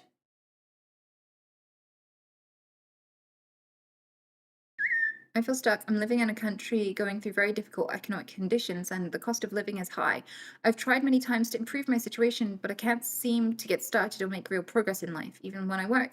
The income is only enough to get through the month, and I can't save any money for the future. It feels like no matter how hard I try, I'm unable to move forward. I'm so sorry you're going through that. I kind of feel like a lot of people move or they get training other places to deal with this. So like, Thiago, thank you so much for the prime. I appreciate it. Like, a lot of people used to come from Romania and Poland to here because the economy was fucked. And there was like these agencies and stuff that would train you how to drive taxis. And then once they trained you up on how to drive, you work with them for a few years. You'll have like a contract to specifically work for them for a while, and then you're allowed to just have drive taxis wherever the fuck you like after that time. And so like there were work programs, and that's why I used to meet a lot of people who drove taxis from all over the world. Like whenever I got into a taxi, I'd be quite excited to start a conversation with them, bitch, because I would be excited to learn about somewhere else in the world. You know, we don't speak to a lot of foreigners. There's a lot of like it's mostly white people for most of the UK. Unless you're in a major city, you're not gonna meet very many exotic foreign people and with wild stories of beautiful places. So I don't know if you can find a work program like that that takes you somewhere new that isn't trafficking, obviously. Like, be careful they don't steal your passport and enslave you. Make sure it's 100% legit before you go. But if I was in your position and I fucking hated the economy here and I felt stuck, I would totally look forward to these work programs. Absolutely.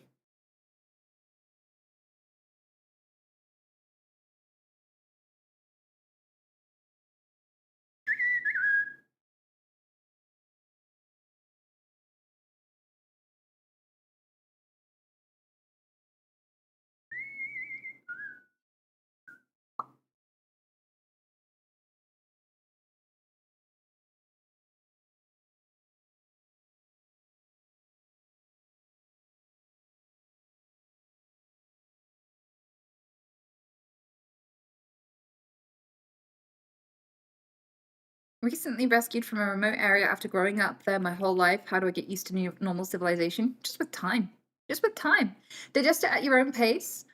You don't have to go rushing out there and be a raging socialite right away. You can just take in the world drip by drip while you eat junk food at home for all I care. Like, but whatever pace it is, maybe you'll be really excited and you're like, woo! And you'll just immediately go clubbing and you'll immediately throw yourself at a new job and throw yourself at a new relationship and just integrate immediately. Maybe you'll be a duck to water.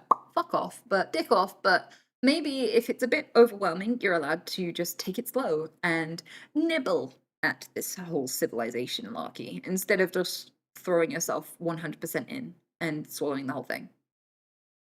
Duck.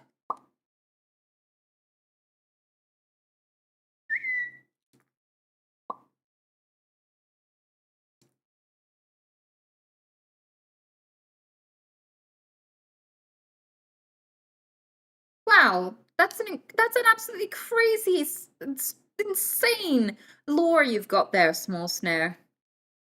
Well, welcome to the rest of the world. I hope you enjoy it.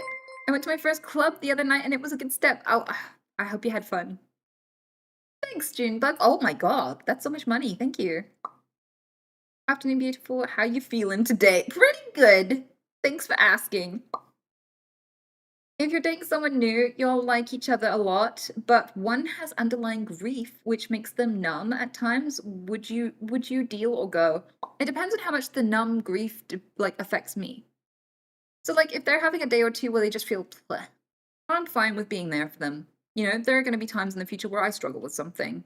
So, and also grief, the pain of grief is temporary. Usually you heal from that. We're meant to experience grief. We're meant to lose stuff. We're meant to lose family and all the rest of it. And most of us get through that and have a wonderful life on the other side eventually when we've healed.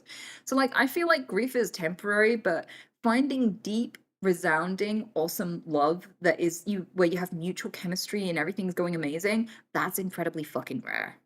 Incredibly fucking rare. And most relationships have issues, but if your main issue is just something that isn't your fault and has nothing to do with you and is temporary, I'd feel like that's a win as far as relationships issues go. I don't think that's too bad.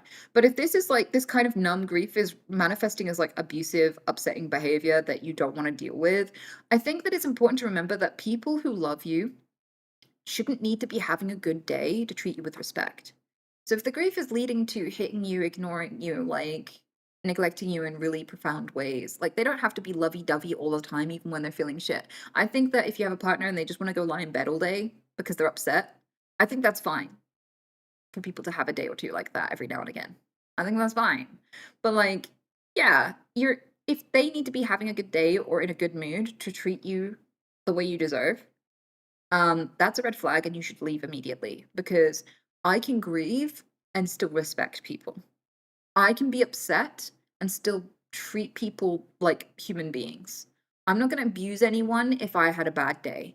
I would never want anyone sitting at home wondering, scared whether or not I had a good day because that determines whether or not they have a good day or whether they're abused. Like that's a horrifying concept. So, I feel like people who take their bad emotions out on other people deserve to die alone. And that's fine. And you should absolutely walk away. But like, I don't think it's reasonable to just break up with someone because they're grieving. Because grief is normal and you will experience grief sometime too. And I expect that you probably think you'll be loved and appreciated when you go through your grief in the future. This is part of the whole deal.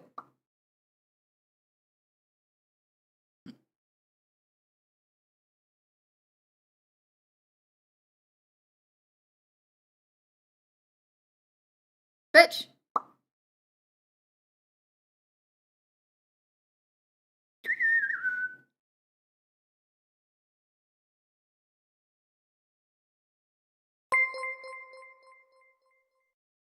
Miss A. Rose, thanks for the resub. Hello.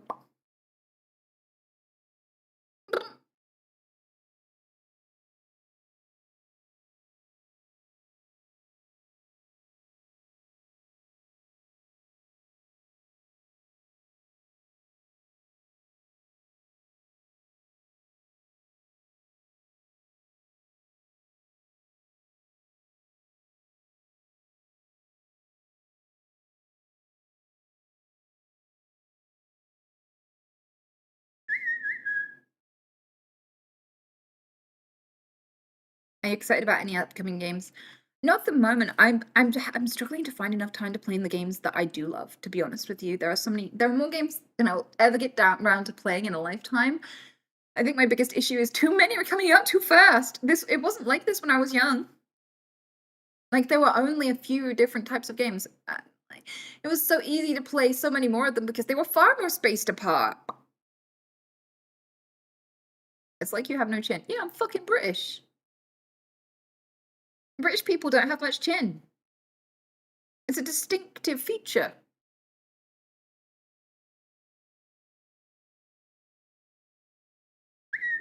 We're all chinless wonders. No, Anita, not you. Who the fuck are you looking at?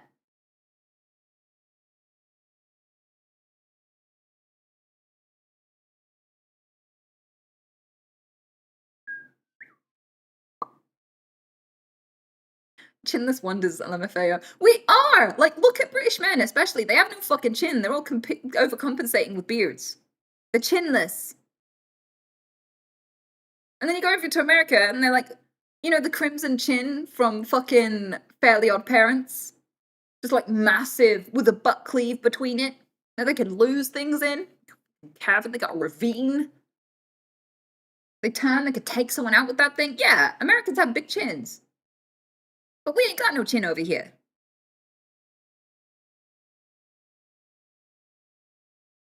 If anything, I've got a lot of chin for a British.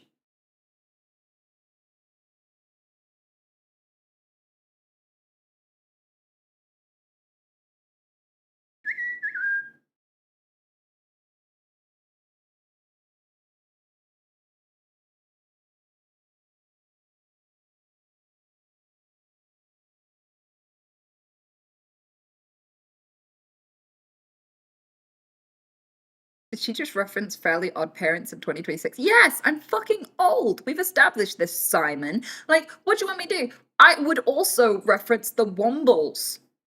And, like, fucking the Magic Roundabout and Thundercats. But I know it would swoosh a lot of you. At least you know what Fairly Odd Parents is.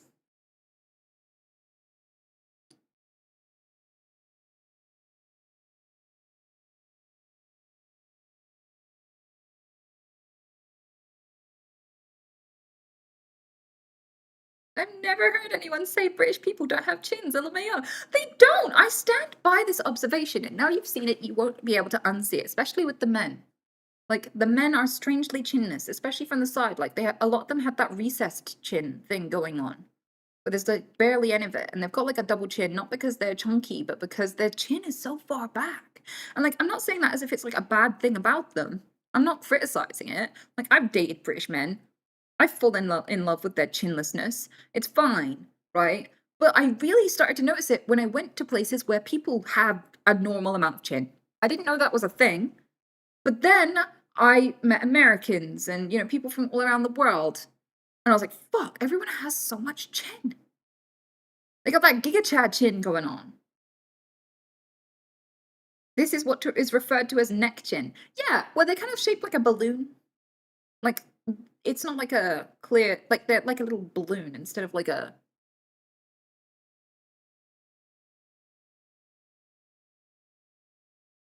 Do you know what I mean by that? Balloon shaped? Where it looks like someone just tied off their neck at the base.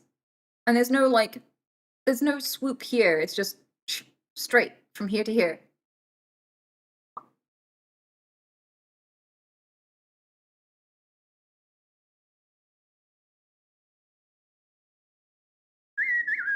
Like the people in Bob's Burgers. Yeah. We have a lot of that going on in the UK. And like, I feel like it's a very strangely British kind of look. Like, when you look at a man and you say he looks British, like, there's a lot of things that tick a lot of boxes that make you look British. But like, not having much chin can quite often be one of them.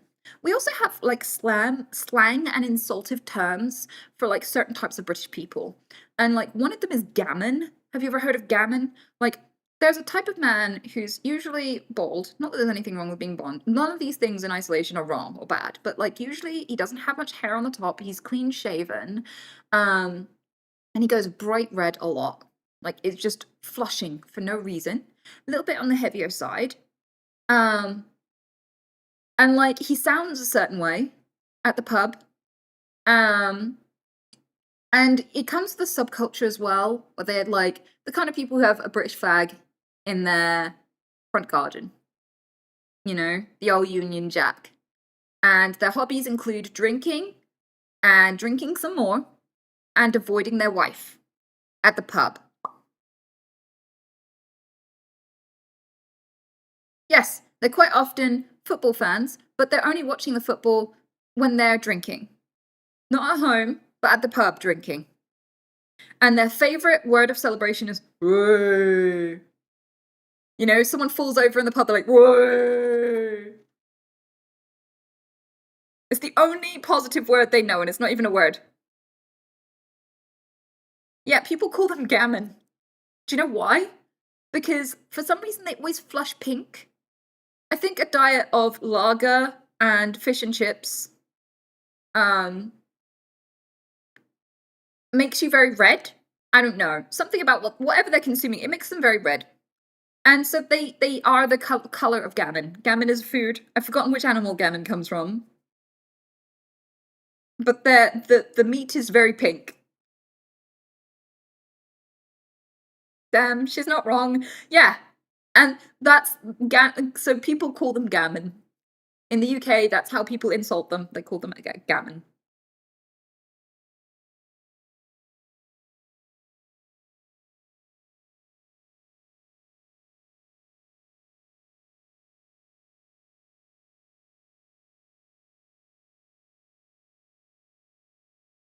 How do you spell it? Gamon, I think. I don't know. I've never had to write the word gammon. I don't walk around pointing at people in pubs going, gammon. I've never used it as an insult. I've never typed it to anyone. I think it's it's GMMON. So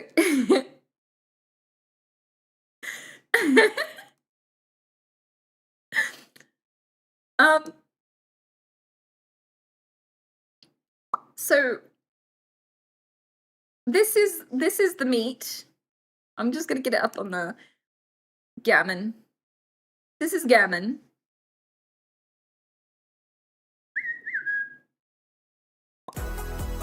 What is happening? What? I don't know what just happened. I'm so sorry. Okay, let me try that again. Gammon. There you go. This is gammon, the food. Notice how pink it is. Especially this one over here. The honey sliced ham, 500 gram. Okay? Keep that in your mind.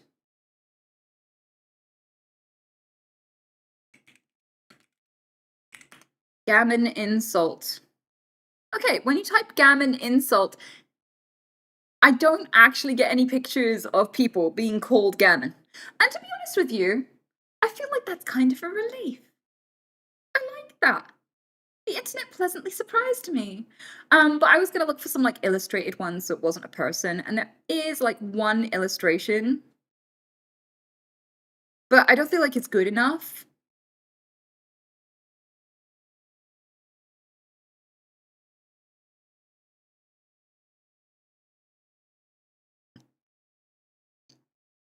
Yeah, everyone's talking about it, but they show the meat instead of the people that they're referring to.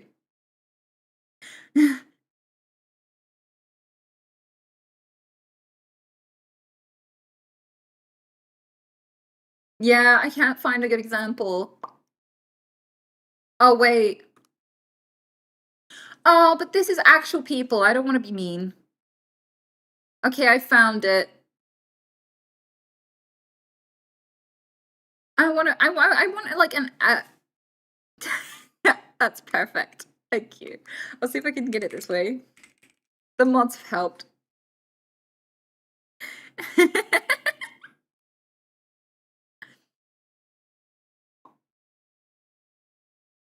No, I don't. No, don't ask me.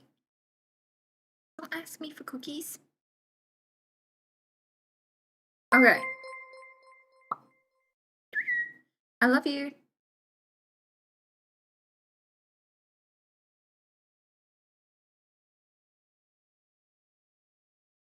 I don't see my address anywhere. I think we're good. No, I'm just gonna open the thing. I'm just gonna be careful.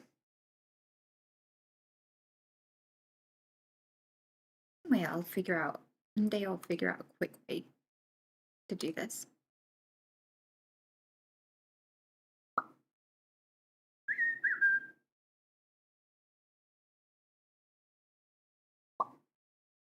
I love you. There you go. This is Mr. Gammon.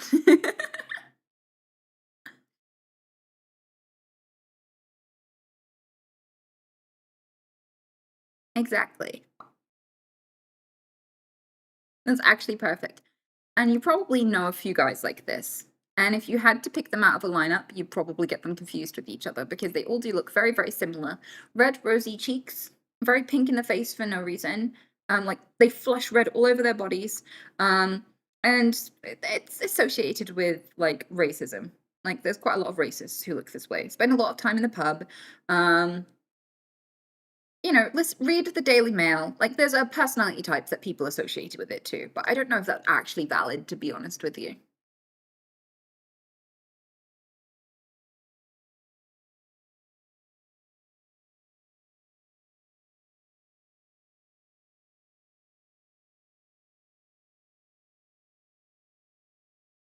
Eins Fitzy says, "Hi, I only just discovered you today and have been listening to you for a while now. I think I'm finally going to tell you about my problem too. I've been in a relationship with a woman for over 4 years. The problem with that is that she loves me, but I don't love her. I've already tried to end the relationship a few times, but I just can't bring myself to do it because I don't want to hurt her. Deep down inside, I do care about her, but not in the way that she cares about me or expects me to. I feel like you hurt her more by staying than you do by leaving. And I think the reason why you hurt her more by staying is because the longer the relationship goes on, the worse what you did is. Because what you did was say yes. You said, "Yes, I will love you. Yes, I will commit to you. Yes, I will build a life with you." And you won't. You have no intention to. You're just looking for the exit. And the more days you steal of her life, the less likely she's meant to find the person who does love her. And I feel like it's not okay to to string someone along. And it's like when you fall in love with someone one day and you deeply, deeply treasure them and you look forward to having kids and a life and like dying like in the same hospital as this person, spending your whole life with them.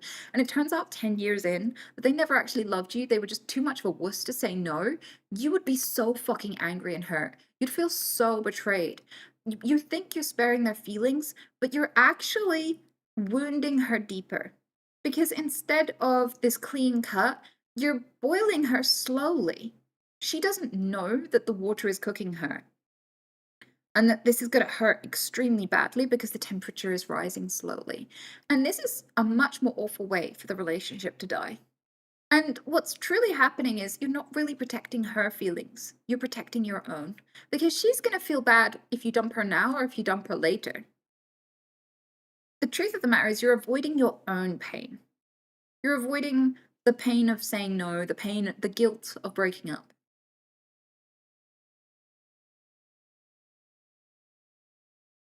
Yeah, the longer you leave it, the worse you hurt her. You're not protecting her. And I'm not mad at you. I'm not judging you. I think it's really, really hard to break up with someone, and it hurts. And I can understand why it's a difficult decision to go through with, to truly execute. So in the dating sphere, women really do stereotype men as the type of people who will stay in an unhappy relationship for as long as it takes because the dating world is harder for them and life is easier with them within a relationship than it is without one. Everyone wants a wife. Even women want a wife. Even if they're not gay, they would love someone who stays at home and cooks and cleans for them and supports them through life and is their therapist and all the things that women typically are in a relationship, right? And so, like, a lot of people would rather have a wife they hate than no wife at all. Or a girlfriend that they aren't that into than no girlfriend at all. And so men are truly deeply stereotyped in the dating world by women, often, as people who will string you along for years even if they don't fucking like you. And it's a negative thing that they are scared of. And you don't want to live up to that stereotype. You don't want to be validating that fear for her moving forward and for other women. Do the upstanding thing. If it's going to hurt either way, it should hurt now, not later.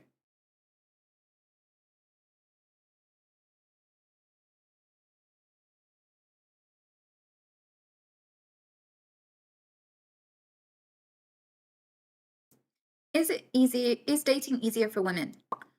Uh, no, it's just harder for different reasons.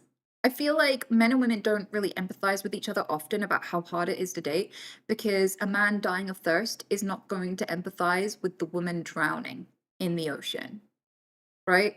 But like women are in a different dating arena than men because men are struggling to be seen, struggling to be desired, not being appreciated, not being admired, not it's really, really hard for them to get one date in the time it takes a woman to be offered 100 dates, right? And so it looks really easy for women to date, but it's not because 99% of those offers are either dangerous or really horribly bad.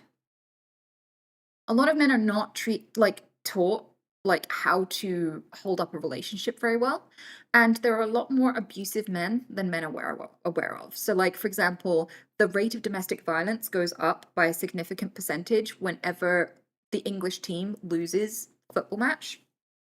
So women are terrified every single time there's a football match because they're getting beaten if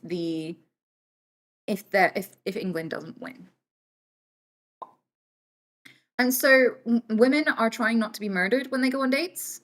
They're told their whole life, you have to be careful because if you pick the wrong guy, he could kill you.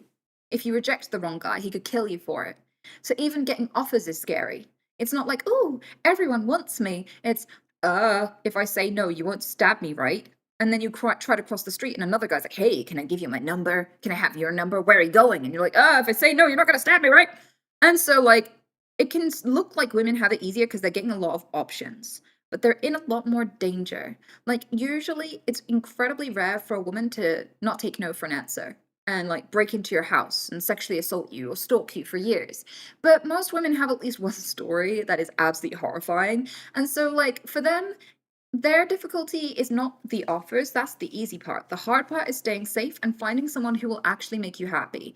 For a lot of men, like statistically, if you do get a girlfriend, she's likely to, statistically, we've done studies on this, make you come every single time you have sex. Women, it's very statistically unlikely you will date a man and come every single time you have sex. So like in a lot of statistics, when you compare them side by side, it's not the challenge of finding a man that's really easy. It's finding a man worth bringing into your life. A man that's going to make your life better rather than worse is actually incredibly difficult by comparison. And a lot of men who think that they are viable options are just not very self-aware. So a lot of men think they're good men when they're really not. We call them nice guys. Guys who will throw a tantrum, explode, stalk you, and try to ruin your life if you say no to them. Men who think that they'd be a good partner, but actually make you fucking miserable or are really horrible to you throughout the relationship and destroy your life. These guys often think they're good guys. So you have to have a lot of discernment. So you get a lot of offers, but it's very, very, very, very hard to find a good one because the good ones are saying exactly the same stuff as the bad ones. The bad ones will lie about who they are. So you're being told all the same things by all of these people, and it's a game of I don't know who's lying, who's faking, and that's really fucking hard and like really scary. And you see news reports every single day of people getting murdered on dates, people being murdered for turning down dates, people being murdered by their exes a lot. I think like one of the most common causes of death for women is exes or partners, current partners. The most likely thing you'll die of during pregnancy is being killed by your partner. The risk of being killed by your partner goes up significant percentage when you get pregnant. And so, like, is dating hard for women? Absolutely. Just for an entirely different reason to why it's hard for men. And, like, the reasons why it's hard for men are horrible. And it erodes your self-respect, it erodes your self-esteem to constantly put yourself out there and be turned down, and to feel like if you are turned down and you're considered undesirable to women, people will think of you as less of a man as well. And so like your whole self-identity is under attack every time you reach out and put yourself out there. And so like I feel like there's a lot of horrifying aspects of dating for men too, absolutely. But I feel like both sides of the spectrum are really going to struggle to empathize with each other because a woman's going to hear a man complain about dating and she's going to be like, whatever, you're not going to die if it goes wrong.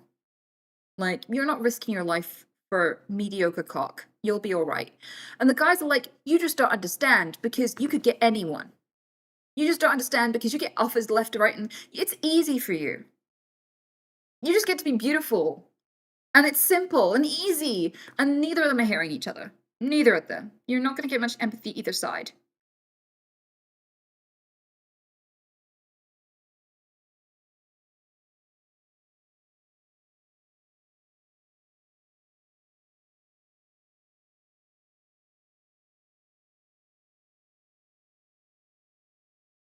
So when you ask me, is dating for women hard? Yes, it's just hard for a different reason.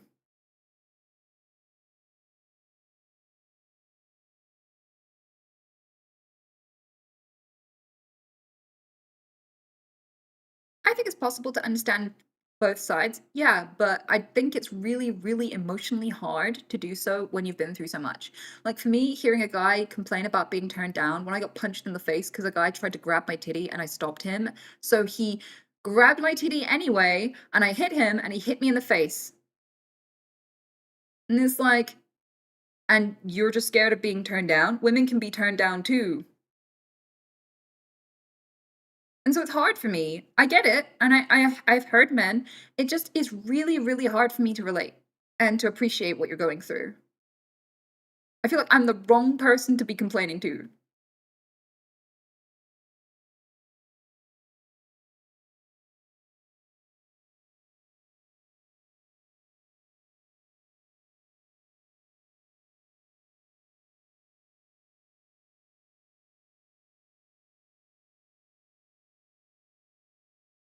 So yeah, with that, I think it's just a matter of like hard for different reasons.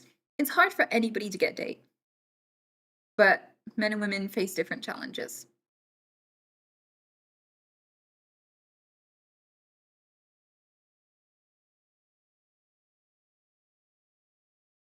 I wish people ain't move so weird. I do feel like it's very easy not to punch people for turning you down. I do feel like I find it so easy day to day that if someone didn't fancy me, I don't think they deserve a punch in the face. So I feel you there. Hey Nia, I have Tourette syndrome. It's not super obvious, but it can present on certain days. I've been looking for a summer job before I start college in the fall. I'm unsure of what I should do when I get an interview. My condition wouldn't affect my work, and I am not legally required by law to disclose it.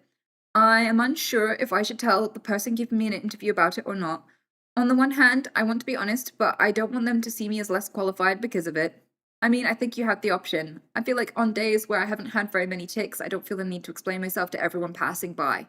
Like, in fact, it's weird when I do when I'm not having very many. So if during the interview you don't have very many ticks, I don't think it's worth bringing up because you can totally casually bring it up at work. Especially if it's mild, and it makes no difference either way. I think it's fine to bring it up later. But if you are having tics during the interview, you can just briefly explain it and be like, yeah, don't worry about the twitching. I have Tourette syndrome, very mildly. I don't, it's not very obvious though. And they can ask more questions if they want to. But if somebody's going to assume that you can't do the job because I don't know what your tic is, because you clear your throat a couple of times here and there, you definitely shouldn't be there. And delaying showing them is only going to get you fired. Because if they're an idiot and they have like generalizations, you want to be able to explain and clear them up moment one before you're in a situation. Yeah. And if it's really, really mild and it doesn't really show much, you can just literally say that. You can say, like, I have very, very mild Tourette's. So I don't have like the stereotypical swearing or the big gestures and stuff, just a couple of small, like this and this. These are my two tics. And I think most reasonable people would be fine with that. If they're like, oh my god, can't employ you now, I don't think you would have done well there if they'd have found out later.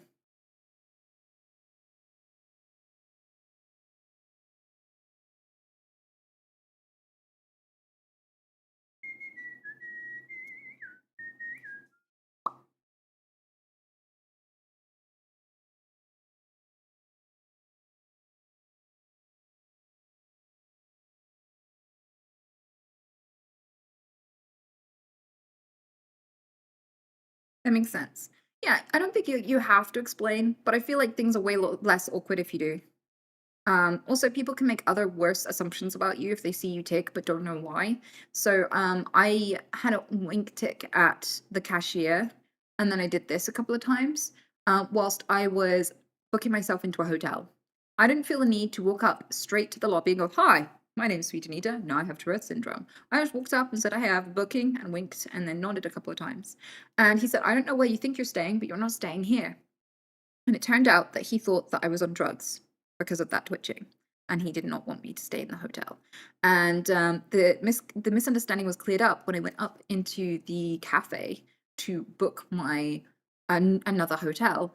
And someone came up to me and was like, "Are you Sweet Anita?" I was like, "Yes." And they were like, "What are you doing here?" And I was like, "Well, I was trying to book in, but they won't let me and they won't tell me why." And he went and talked to the manager. And the manager thought I was on drugs and he cleared it up and went, "No, she's Sweet Anita. She has Tourette syndrome. She does this and this and this. She's not on drugs." And they let me stay, right? And so even the subtle tics can get you judgments, like that you're crazy or that you're on drugs or that there's something really mentally wrong with you. So I do think that sometimes explaining the subtle ones is still worthwhile, but you don't owe them that information. You really, truly don't. And if you don't want to say anything about it, you don't have to. But I used to have a lot of tics and then not know what the cause was. So I used to have to try and cover for it just randomly. And I used to say, "I hope you die" to a lot of people. And that was really awkward and difficult to explain and did lead to a lot of awkward moments. I feel like life has gotten much easier for me and I get more understanding and I have a lot more friends when I explain what's going on with me than when I try to cover it up. That's way more awkward.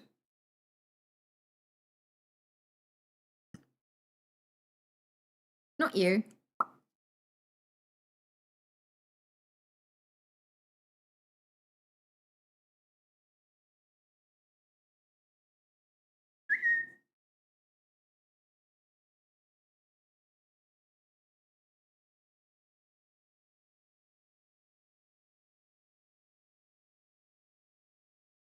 Well, I'm glad you enjoy my voice king. I will say though, I've been here 3.5 hours, usually clock out about 3. So you've gotten more of me than usual, but I think it's time for me to go. But it's been awesome hanging with you. Thanks so much for spending the day with me, and I will see you again soon. Also, I'm gonna be doing an Overwatch tournament on Thursday. So it's probably gonna be a big gaming day. Usually those things go on for a long time, but I'm pretty bad at Overwatch, so I don't have any illusions that I'm gonna get into like the very last game with my team because I'm gonna be a liability. I'm stuck in bronze, so wish me luck. You got this, W plans. Uh, thank you. Do you know who's on your team yet? I don't know who's on my team yet. I really don't. But it should be fun.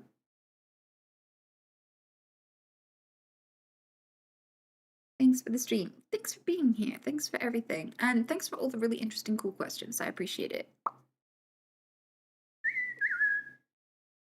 I can try and raid. Let's see who's online.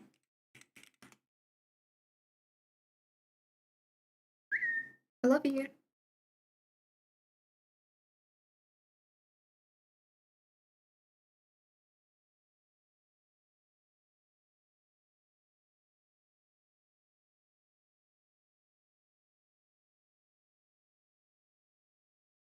Let's go with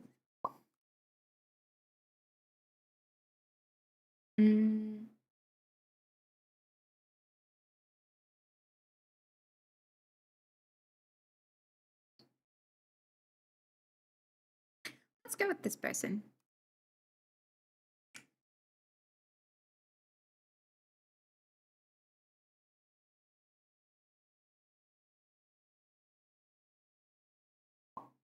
You will have a great night. I will play my outro music because I rarely ever do that. And I will see you again soon, okay? The raid is just on Twitch, I'm afraid. So if you're on YouTube, you ain't gonna get carried anywhere. And I will see you again Wednesday. Yep, see you Wednesday.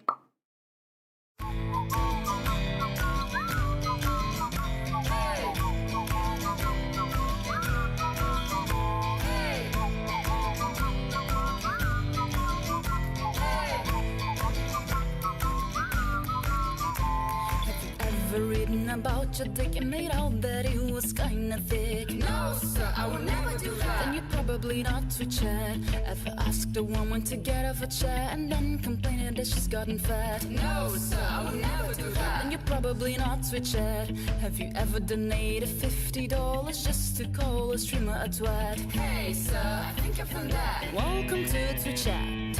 A wholesome place where you can stay, but we have more, so you better behave. Jack can be very nice and chill as long as you don't follow you through. So take it easy, remember